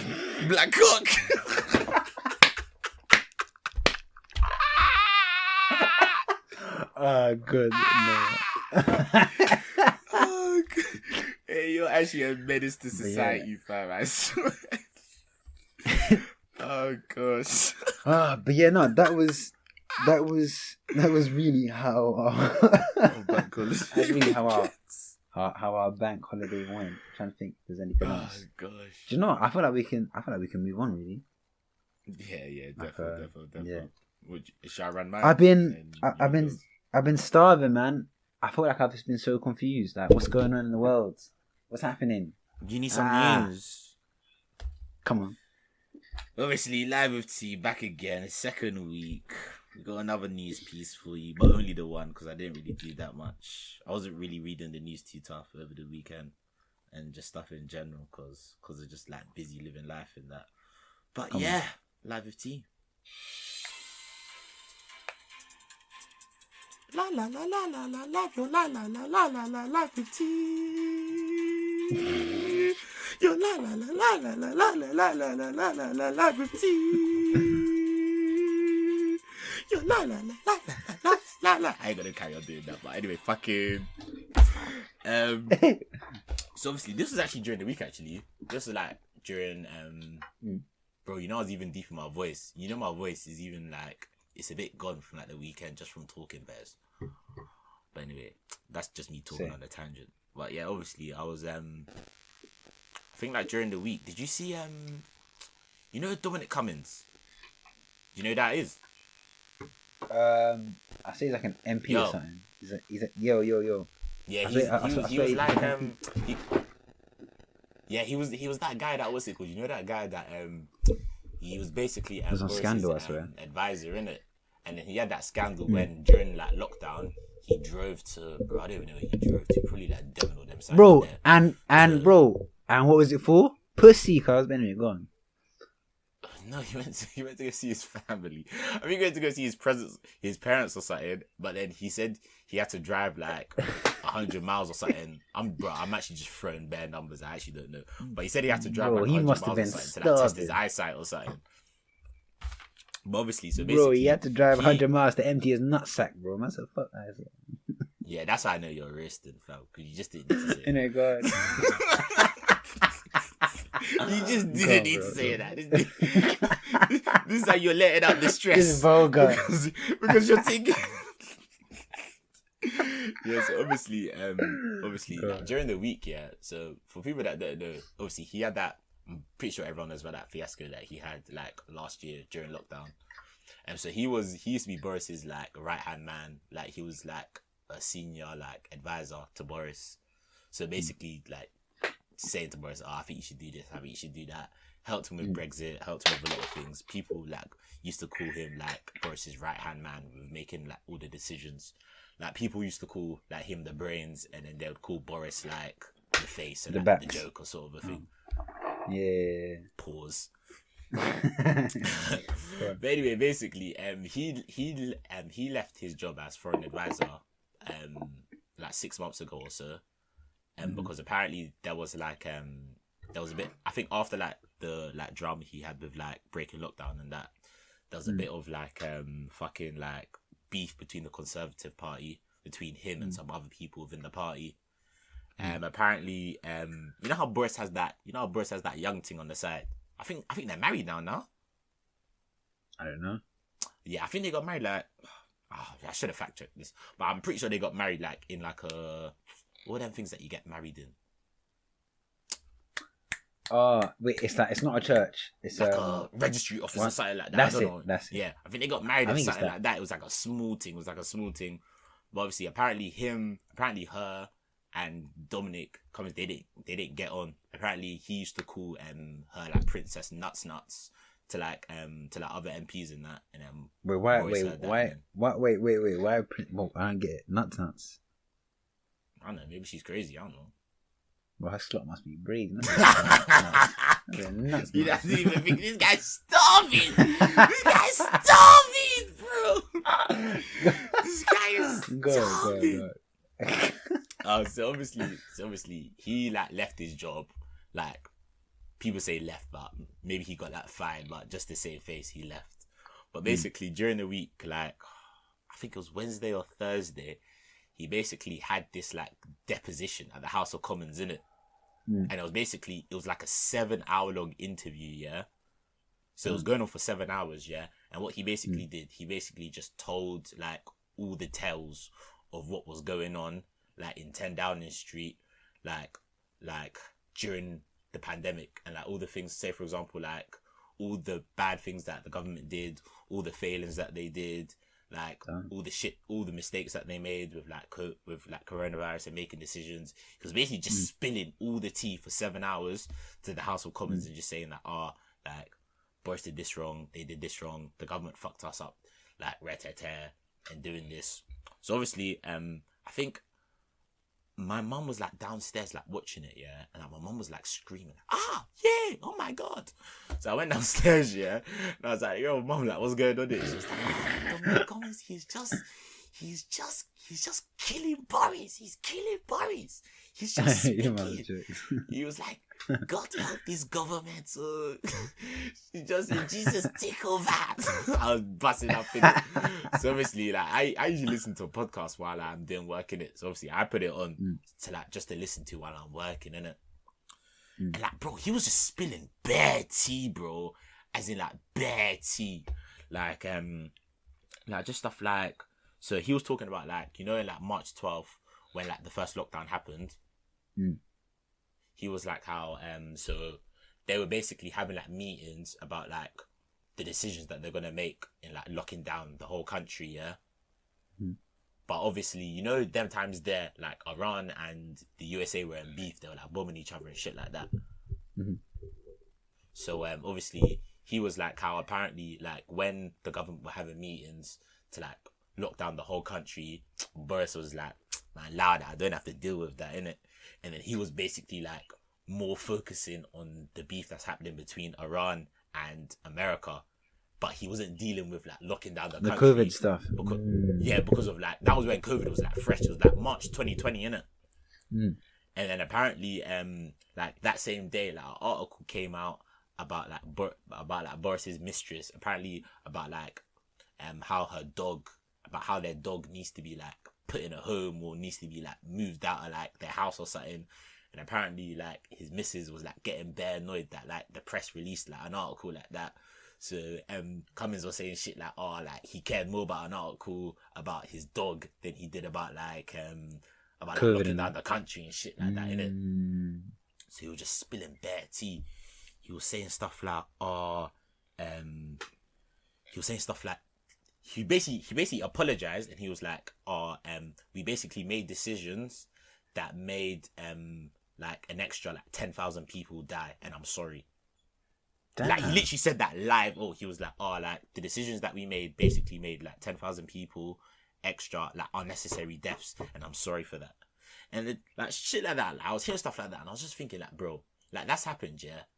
But like, what are the consequences for you now that you've said that, like live? Yeah, what are the consequences for you now? Do you get what I mean? Like you're just gonna get off scot-free, innit? And then like he was saying stuff like, I told Boris to like fire Matt Hancock on numerous occasions, but the guy just wasn't listening to me. He's a liar. You know, he's a liar. He's a fool. But Boris just weren't listening to me. He ain't fit for office. And I was just thinking, bro, like, is this Big Brother? Is this EastEnders, fam? For you just to be talking like this? Like, I just found it bad jokes. And then like another thing that I saw, he was basically like, he was like, I'll be honest with you. He was like, I don't think I should have been that person in that position making those decisions with coronavirus. He was like, I'm not a smart person. I've not made good things. So I don't think that I was the person that should have been in that position to make those decisions with this pandemic. And I don't think Boris is either. So then I was just thinking like, how the fuck did we get these? Who makes the decisions or who runs for prime minister? A party. Yeah, wait. What? Wait, man's going, I'm not a smart guy. So why have you made that your career? No one's forced you to do that as a career. No, I can't like that. I think at the very least they should be stripped of their positions. Because you can't, that's like me being a pilot and going, listen, I'm shit at flying planes. Now if you go and let me go and be a pilot again, what the fuck, bro? Like, you should be stripped. Yeah, but bro, like, so I was just listening to that, yeah, and I was just thinking, like, bro. Then whilst I was listening to it, yeah, I was thinking, like, what makes a good leader? Bro. Like, what makes a good leader? And then I wanted to ask you that question because I feel as if you would have had something, like, you would have had something. Funnily enough, Fabian sent me a video on it. I can't lie. There was a point in time when I was very much into leadership, innit? So to me, This guy's are complex. for real. So to me, what makes a good leader? You have two types in it. But there's bare types in it, but there's two main types that I get coming across. There were ones that lead by kind of what they say. So they'll kind of shout and enforce instructions into people until they do it. And then you have the other type where they lead by example. So they don't have to say a lot of stuff, but it's more they'll embody the philosophy that they want to spread, and then people will see them and be like, "Oh, if this person can do it, I can do it too." Innit? So I feel like things that make up a good leader are the ability to empathize, for one. So being able to read the room in it, especially with your counsel and that. Able to make decisions fairly quickly, but still be a patient person to give yourself time to think. I think not caring. There's a fine line between taking on counsel from other man, but then also not giving a fuck what niggas say. And I feel like the right balance there has to be. I feel like Boris seems like the kind of guy that would just listen to everyone. I can't lie. What do you think makes a good leader? Like before I go on to that, I wanted to ask you, so say for example, if someone's a prime minister, do you think that they need to be a leader, that's more like they lead by example, or they lead through dictatorship? Because you said that those are the two different sorts of leaders. So if you're like prime minister, how would you think is the best way of leading? I think the best way is lead by example, but that's harder to do. Do you get what I'm saying? Because it's one thing to understand high moral standards, it's another thing to be them. Do you get what I'm saying? Like me and you can sit here and be like, we know what would make a high moral value or whatever.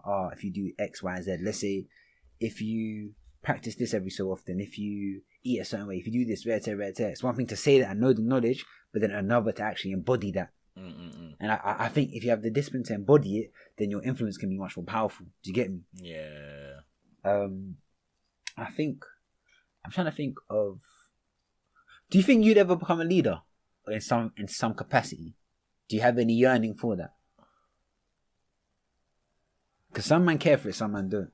Do you know what? I feel like I wouldn't say I care for it enough to be like, I want to be a leader. But then I personally think, leaders, I think it's just one of them things, like you're a natural leader or you're not a natural leader. And I think the natural leaders, it's not something that they yearn for. It's more something that like people like drive them towards. Like I think with leadership, it should be a thing where it's like, it's not I want to be a leader. It's more like the people that want to be led say that I want you to be the leader. You know what's mad? Because if you have a nigga that wants to be a leader and gets into leadership, man, it can only end tits up, fam. Disagree, because they found out recently. They found out recently that you can very easily teach leadership, and they've done it in big corporations. So that they'll teach leadership, man. I really think it can. I think the people that we say that are natural leaders were just taught leadership by the people around them. That's it. Maybe it was family members that were natural leaders. Or we say natural leaders. It's just they've learned from a young age what a leader looks like and they've embodied it. So we call them natural leaders. Do you get what I'm saying? Because at the end of the day, no one comes out of their mums.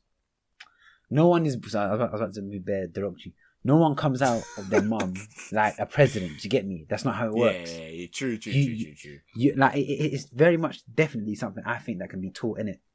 I hear what you're saying, but like But when I say like you're natural, it's a thing where it's like growing up, stuff that's happened growing up, like the experiences that you've had growing up have kind of shaped you into that leader. I'm not talking about like, let's say you reach like 18, 19, 20 now, and now you're not a natural leader from your experiences, but now you're being taught how to be a leader. I feel as if them sort of man are the ones that shouldn't be leaders. I feel as if it's just something that should be shaped based from your experiences in life and your personality traits. So then I'll offer you an angle then. So you're saying it should be people that from a young age have always found themselves in the lead, or like in a leading position in a group, or whatever. Those are the people that should where be they got pushed. the personality traits. Okay, so then even if we talk about personality traits, like what are they? They're learned, innit? Like we learn our personalities, innit? Nothing about that is unique, innit? It is to an extent, though. You say that, but it's all learned. It's like a product of like your environment and the way you're living and your experiences from living. So that's kind of just. But then it's not necessary. Then, bro, when I say it's not unique, I mean, bro, that is learned. Because deep it, if you was to be born in Nigeria, you would not be the same Toye. Yeah, true. Which implies that it's learned. Then you learnt it from your environment. Because then when you change the environment, your personality is different. If it wasn't learned, some part of it should stay the same, though. But it's a different sort of learning. If you get what I'm trying to say, it's a different sort of learning. Because bro, like, it's like environmental learning. I hear that. Because more time, what I found, what I've seen is that people that are natural leaders have come into that through two paths. Either they have a parent that is a leader too, and they've just sponged it off them, or they have the opposite. There wasn't much structure in their family, and they've had to become a leader in that family. Do you get what I'm saying? Yeah. But either way, they were taught it. In that one instance, the family taught it, and the other one life did. But I do get what you're saying, but I was going to say, the angle I was going to bring to you, so someone that's always been in a leadership position may find it hard to relate to niggas that have never been in that position. And I could argue that someone that wasn't naturally a leader, but then got taught that and taught the skills, has that memory of what it's like to be someone that was a follower. I think that's very crucial to have as a leader. Do you get what I'm saying? Yeah, true. But if alright, cool, I hear that. But see, if you're already a leader, yeah, I'm assuming that you have the emotional intelligence, yeah, to look at stuff from another perspective. So based on you having that skill, you should be able to relate to someone, even though you haven't experienced it. You should be able to relate to someone that's being led. You should be able to relate to someone that's being led. Because you have that emotional intelligence and that empathy. Like you said literally 5-10 minutes ago, that a leader needs empathy. But we said a good leader, innit? There are a lot of people in leading positions that aren't good leaders. Do you get what I'm saying? Like, deep it. Because even like who they started off with was Boris Johnson, innit? Does he strike you with someone that has an amazing emotional intelligence? Not really. Oh no, impossible. Do you get what I'm saying? So there's bare man that. Go on. But most leaders in power now aren't natural leaders, bro. That's the whole point I'm trying to make. They're put into positions of leadership through privilege, and they're coaxed into that position. Yeah, literally. I hear that. That's they're literally being cooked and taught leadership, but they're not natural leaders, bro. So they don't work. That's the point I'm making. Do you know? I feel like a natural leader is someone that does things differently to the normal person, and that's what makes them stand out. And that's what makes, because deeper. If you're a natural leader, people need to buy into you. Why should I follow his initiative over my own? So you need to, in some way, be reaping different benefits than the average man.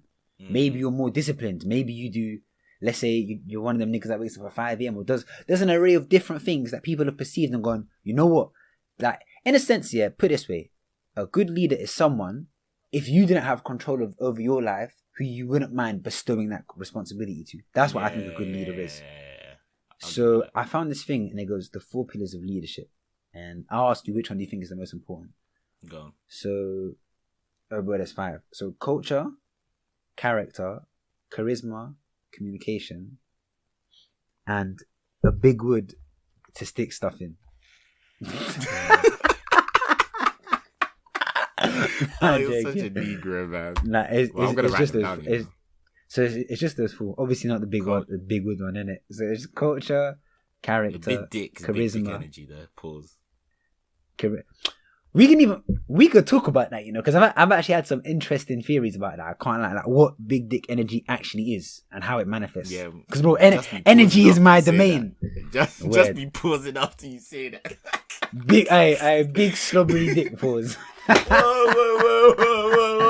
I said pause. Whoa. Get out of here, man. Get out of here. Whoa. You know, this is just a cool me and you. I know.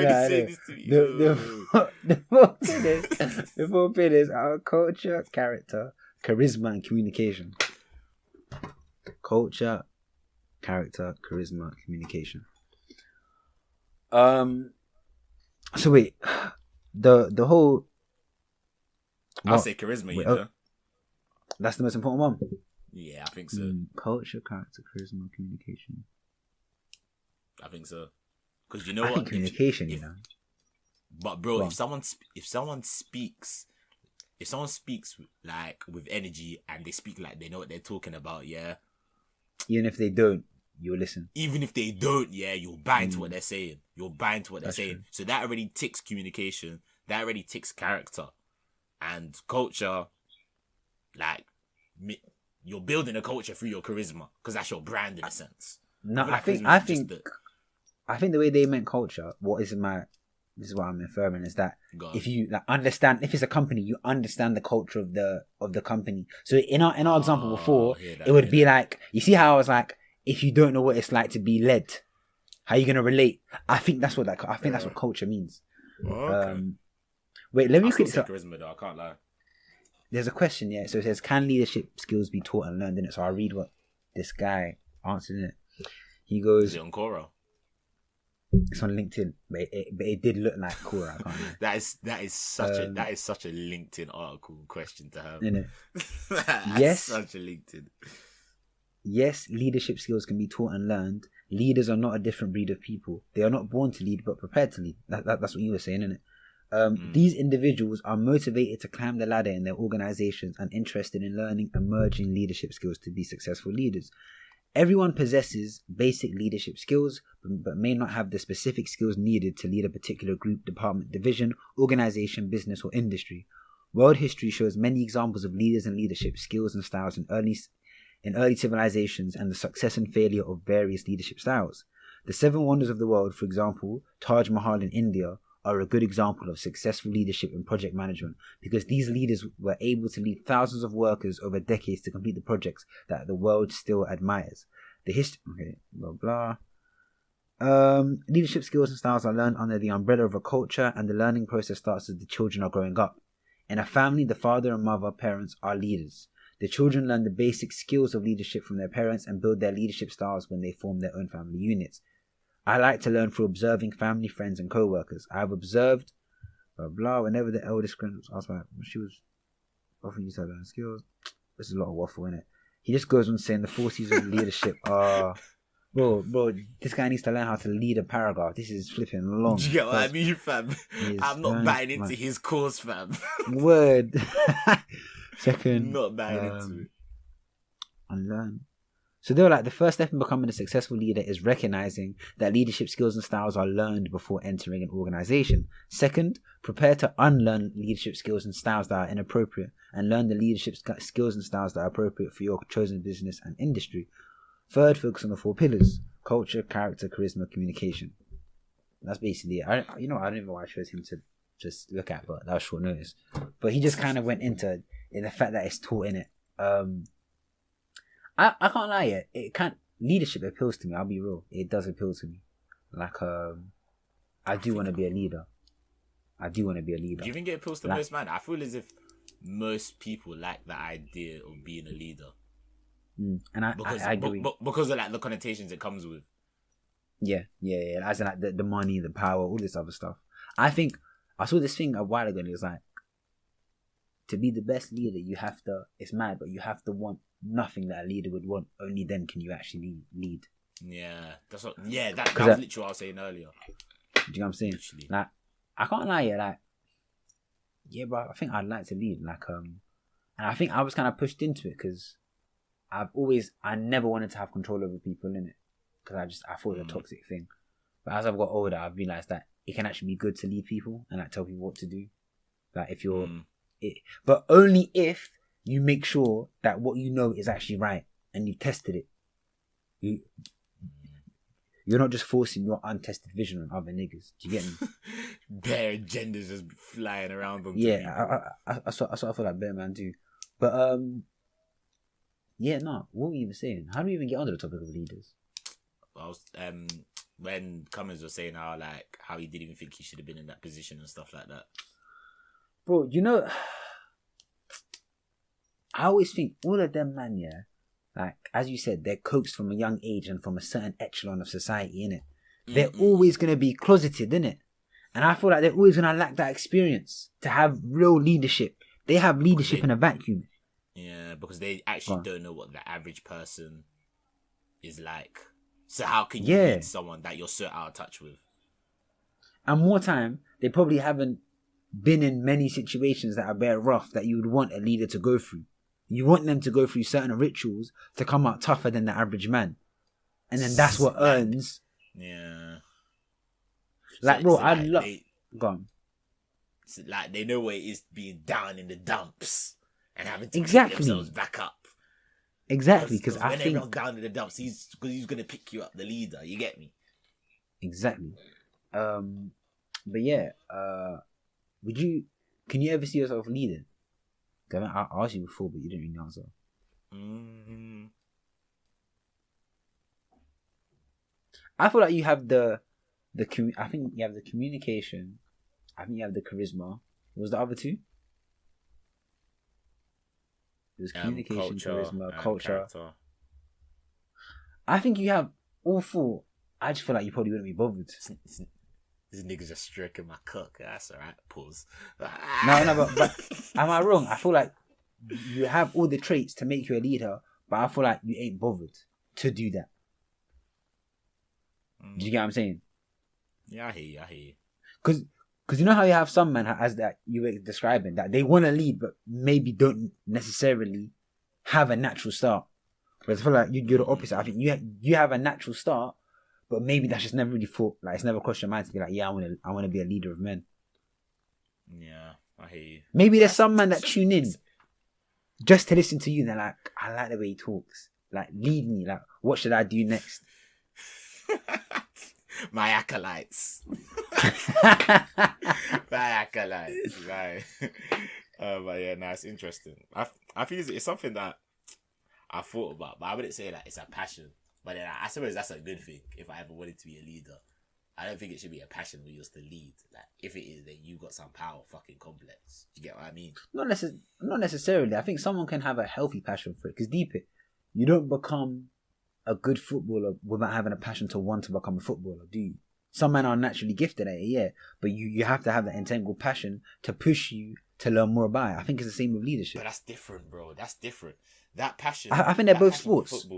That passion for football isn't a passion of having control over people and telling people what to do and being in control. But that isn't it. But bro, that passion stems from loving playing football.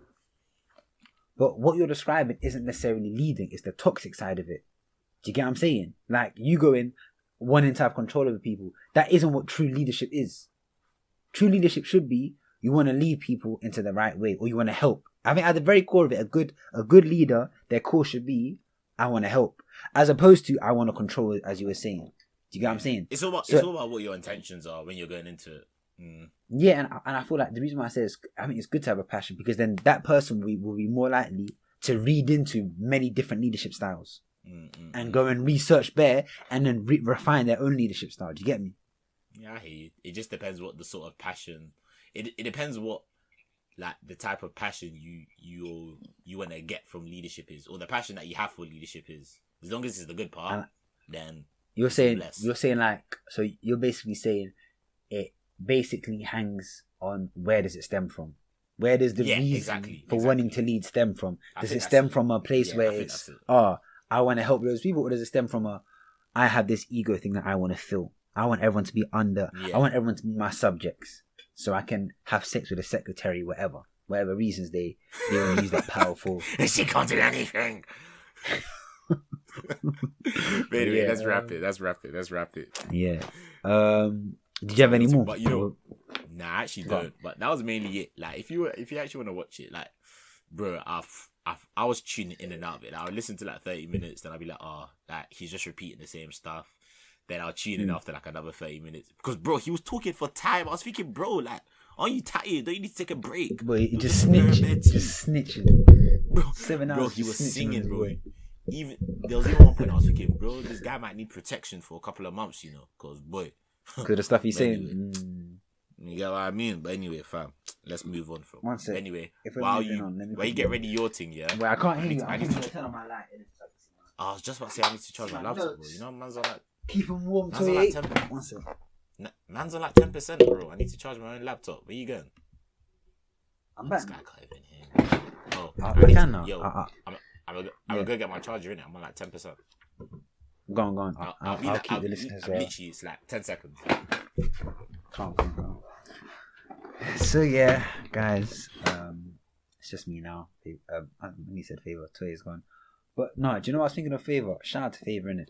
Like every time, there's bare man out, like I would shout in it, but I wanted to shout him out last week. Like he like listens in bare, and he always makes these memes, and he's just our guy in it. So, bro, and I know he'll listen to this in it. So, bro, shout out to you in it. One of our niggas in it.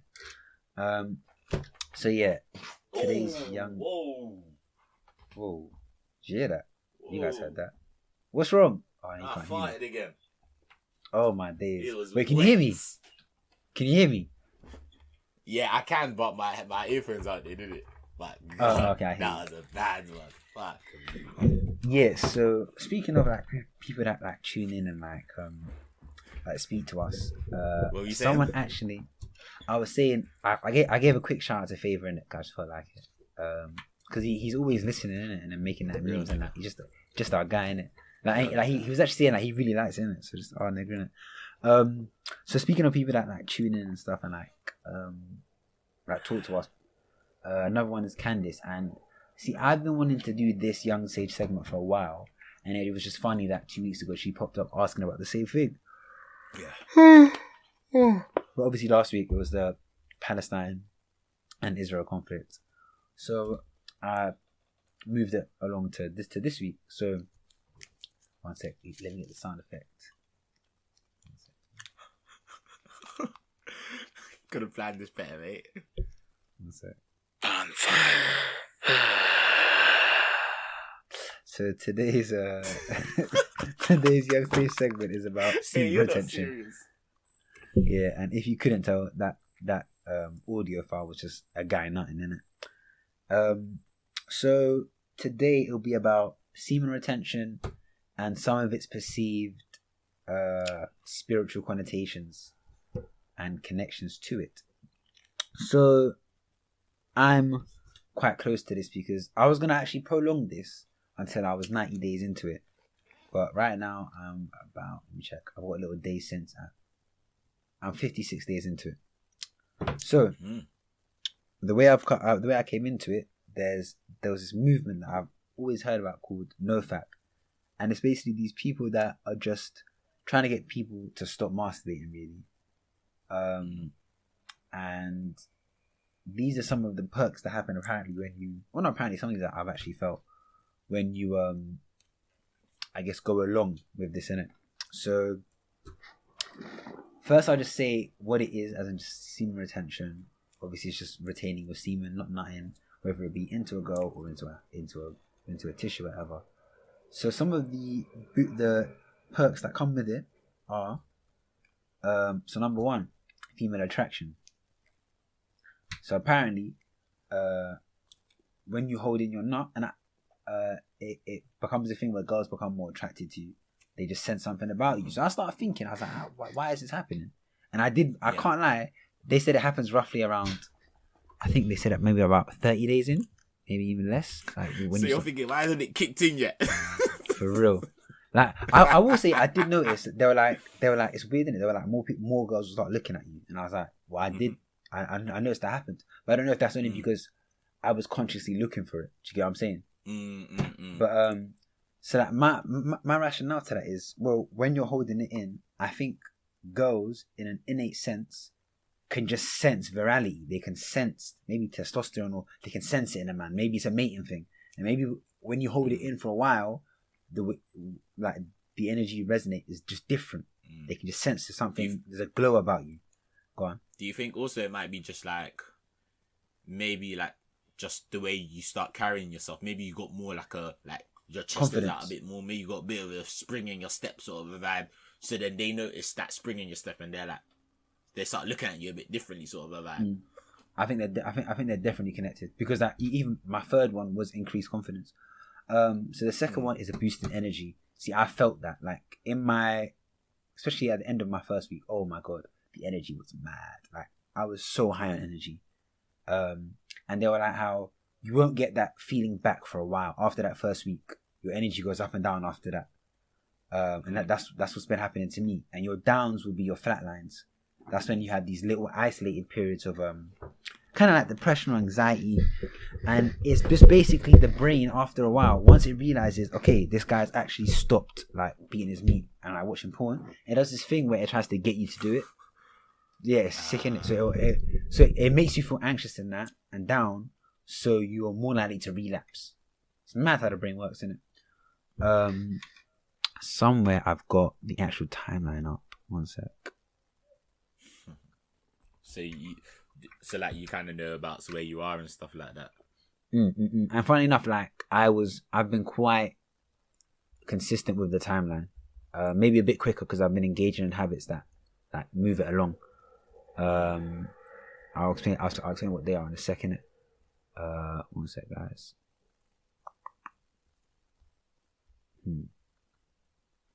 I think it's a generally known thing that everyone seems to go by 90 days. If you can hack it out that long, 90 to 120 days, if you can hack it out that long, that's when you start to level out your mood balances, and then you reap the full benefits. And the science behind that is, and it makes sense. So apparently it takes roughly 74 days for your sperm to actually mature. Yeah. And then after that 74 days, if you don't nut it out, the body then breaks it down and then reabsorbs it into the body over those 2 weeks after 74 days. It's like energy. And then that's why bare man start to say they feel mad and they feel sick. So I've gone, you know what? Let me go into a deeper layer. I was like, because the science ain't enough for me, right? What's going on? So there are these people in the Hindu world called, and I don't want to get this wrong, brahmacharyas. Yeah, Brother just brought them over accident and said, "I got it right." Well, I can't like wait. How did the guy? It sounded right. He was like brahmacharya. That's how he said it, innit? But I think it's like that. So these people are basically people that don't know at all.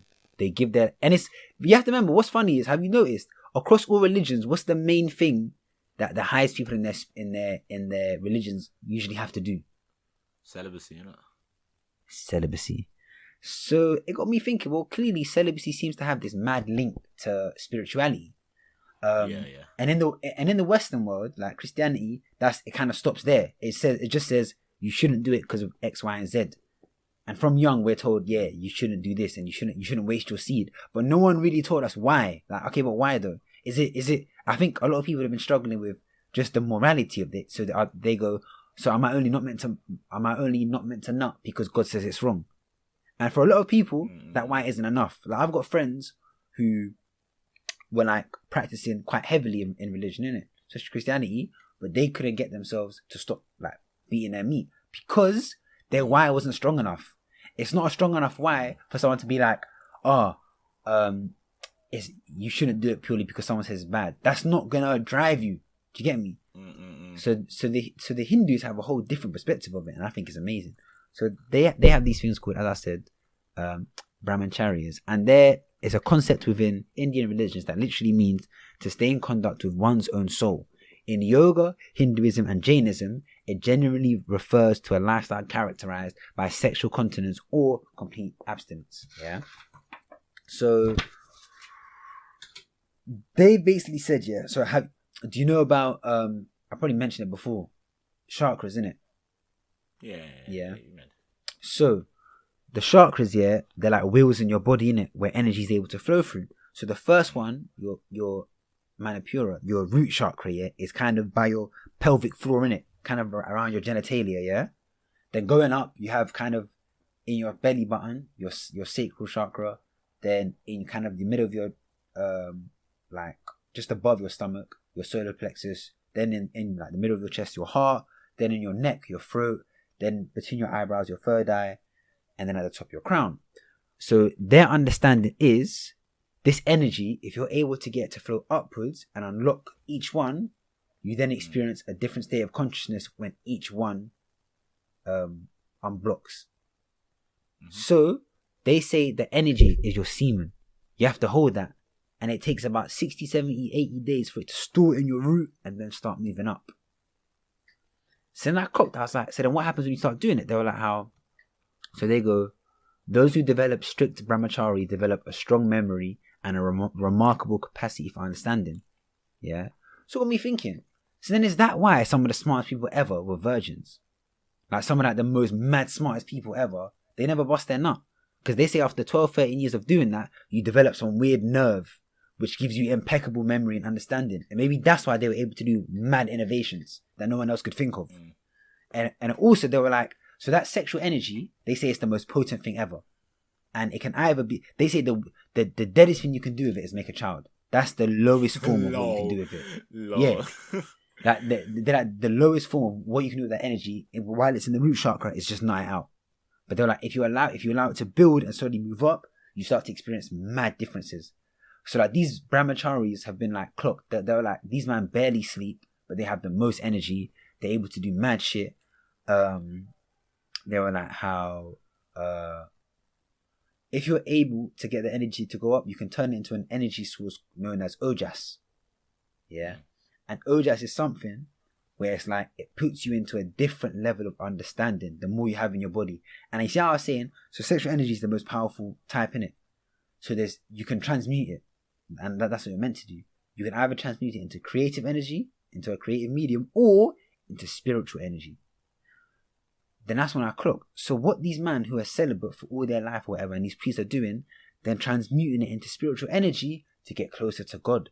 And I think that's how these men, I think I've clocked. I think because most men don't hold into their nut because it's just a normal society, that's why they're so far away from God. They don't have the energy within them to be able to have these divine interactions. Do you get what I'm saying? Okay. What do you think? I'm not done, but so far, what do you think? Nah, I hear what you're saying. But then you think that maybe it's like less energy and more of maybe less of a distraction that comes with being intimate with other people. This is just me being devil's advocate of it. No. I hear it. Remember though, no one said you have to stop interacting. You can still go on dates and stuff and do whatever. It's just the not nutting is the main thing. Because they say that semen is mad powerful apparently.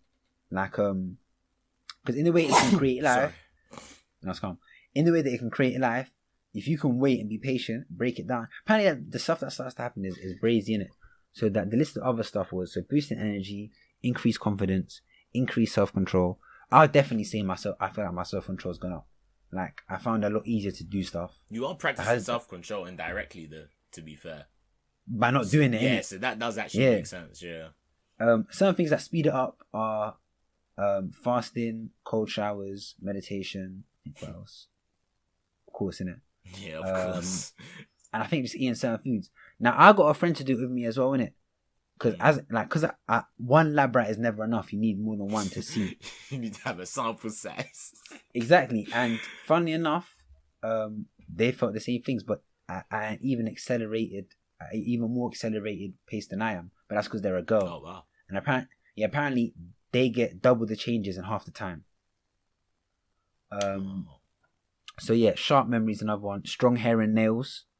So if in like, but I can't lie, I'm gonna give this a year to see what it does, see if it works. The results. Yeah, because bro, I'm trying to be a seeker, so let's see if it. And I've gone. You know what? I've trust in the way. Let me see what happens, innit? So Yeah. if I then get a beard in that, and my corners come back, do you get me? We know why. For real. Another one, deeper voice. If that also happens, then you know why as well. Do you know what the mad thing is? You know this is actually grooming you into a mega move. Then when you reach full, let all the energy go, nigga. The hair comes back, the nails come back, the beard comes, more confidence. Can you imagine? You just be fucking things after, man. It was like, another one's improved sleep. For some people, it relieves depression, and 10, it boosts the immune system. So what some sages have said about it, they were like, all forces working in the body in their highest become ojas. Some people said, or like one main sage was like, 12 years of doing this, of just not nutting, you instantaneously develop a special power. You instantaneously become enlightened without even trying. They were like a special nerve called the nerve of memory forms. And this person is able to remember all and understand all. Which again leads me back to people like Nikola Tesla and these other men that have been mad geniuses who also never nut. Is that a connection? I think that the main thing you're doing is converting your sexual energy, they call it retas, into ojas, which is the highest form. And so many civilizations have had different names for it. I think the Vikings also had a name for this sexual energy or this universal energy. They called it vril. And I have this one excerpt from what this guy says, yeah. His name was oh,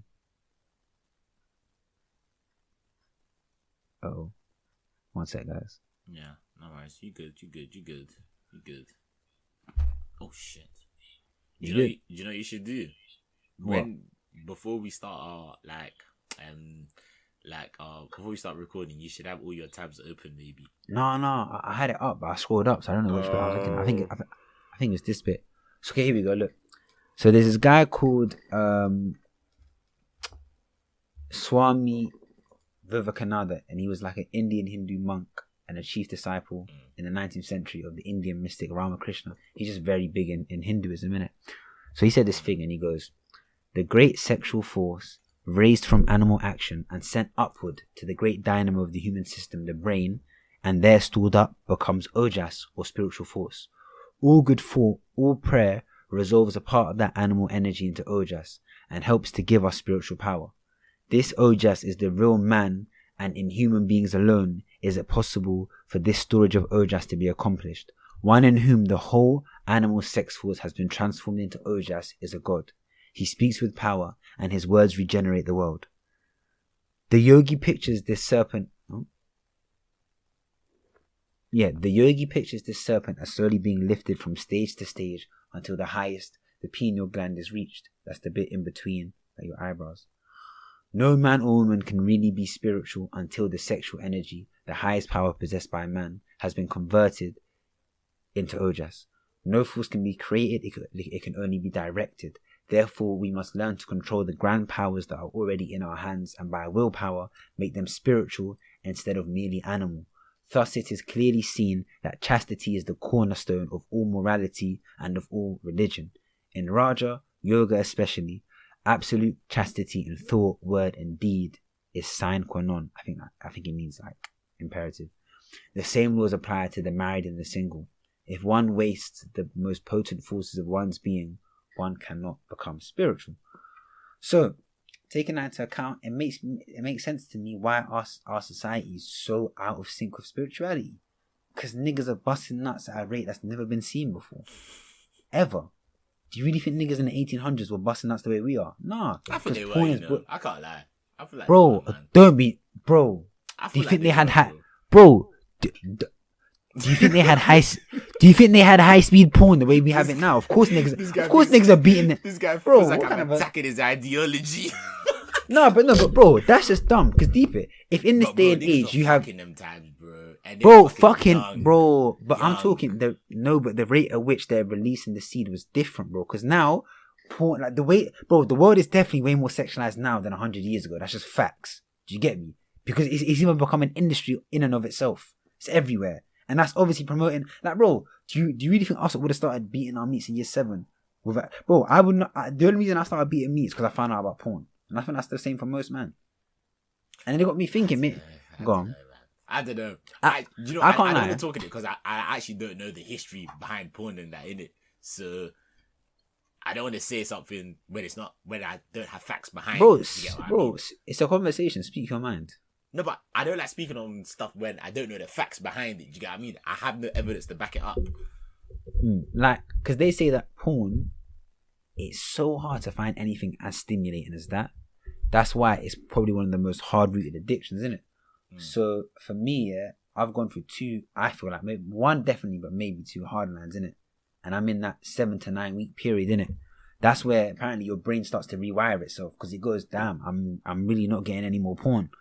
So then it starts to rewire, and then that's when you can feel bare low because it's like your sensitivity to anything is lowered. You don't really feel pleasure anymore for a bit, but it'll pass, innit?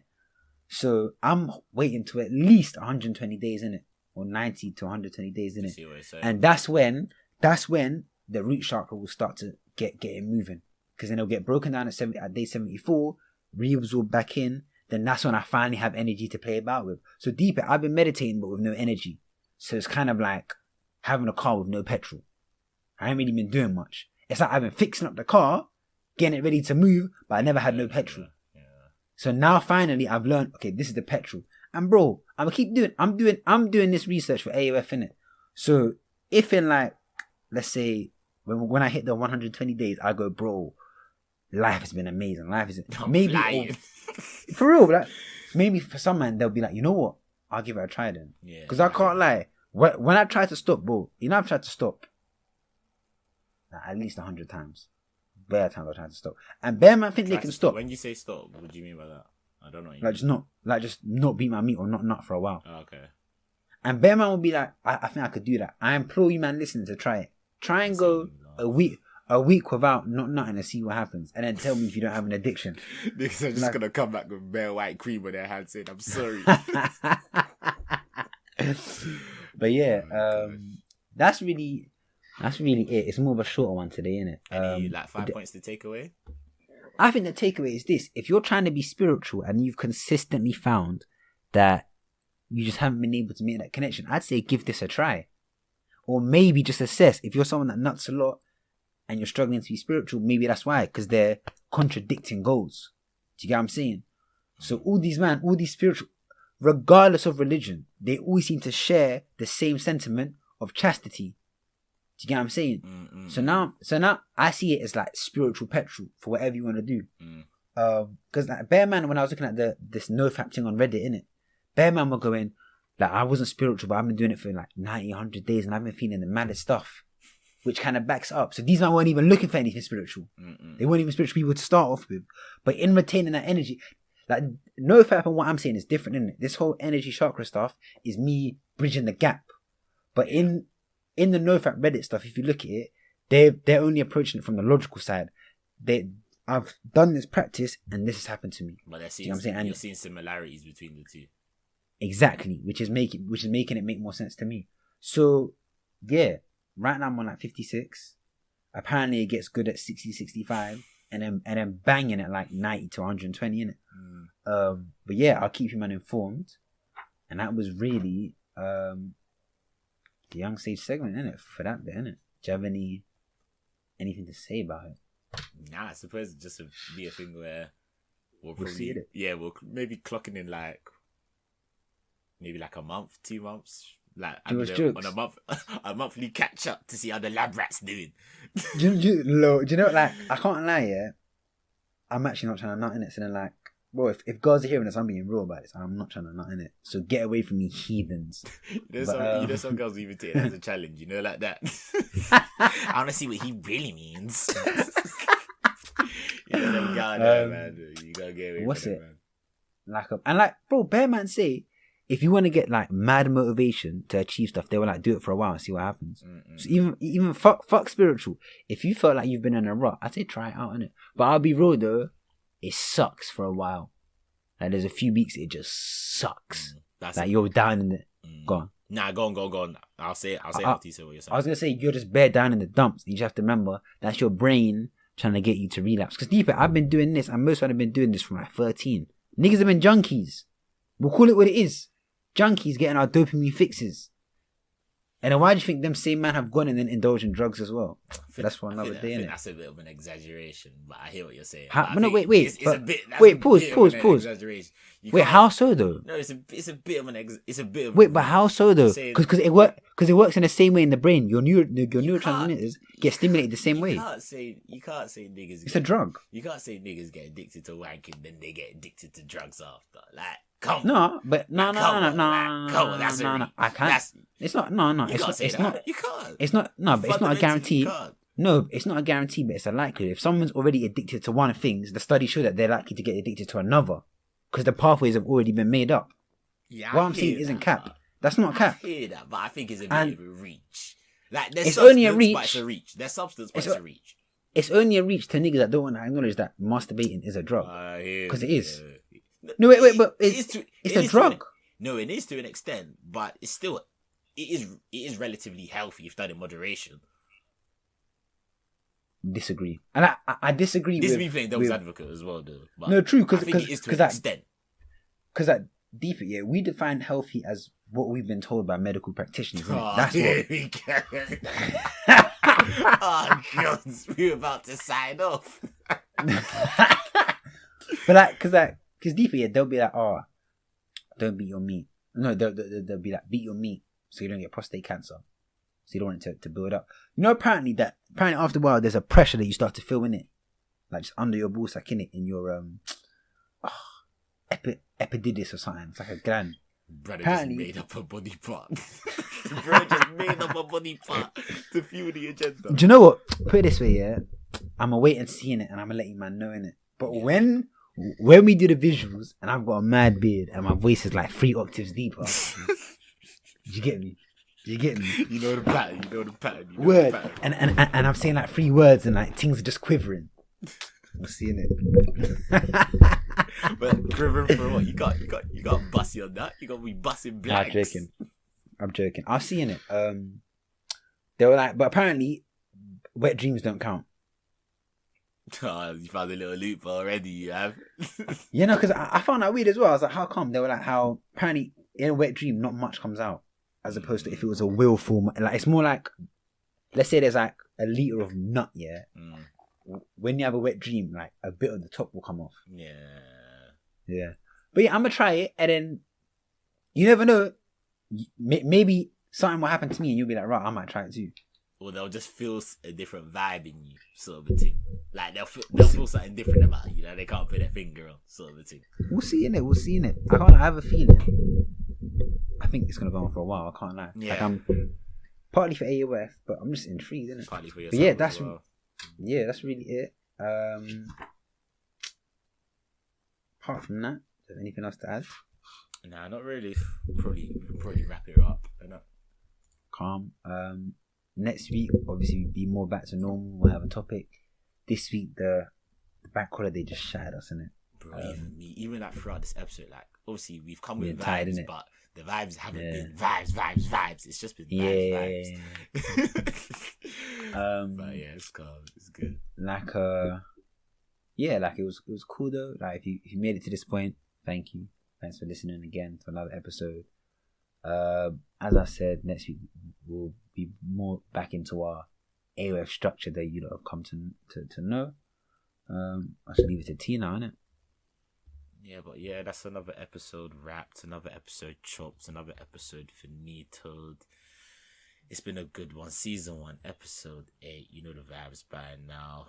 You know what I'm gonna say. Tell a friend to tell a friend to tell a friend. Subscribe, YouTube. Follow Spotify. Follow Apple Podcasts. Follow Instagram. Agenda Over Facts Pod. Follow that. Like the post. Share it. Send it to your friends. Send it to your friends. And send it to another friend. 3 times for good luck. You know the vibes. But yeah, it should be your boy T. Oh my, sorry, bro. I was watching you listening. I was just watching. Oh my, sorry. It's been the young. Bro, I need to nut, man. It's been the young.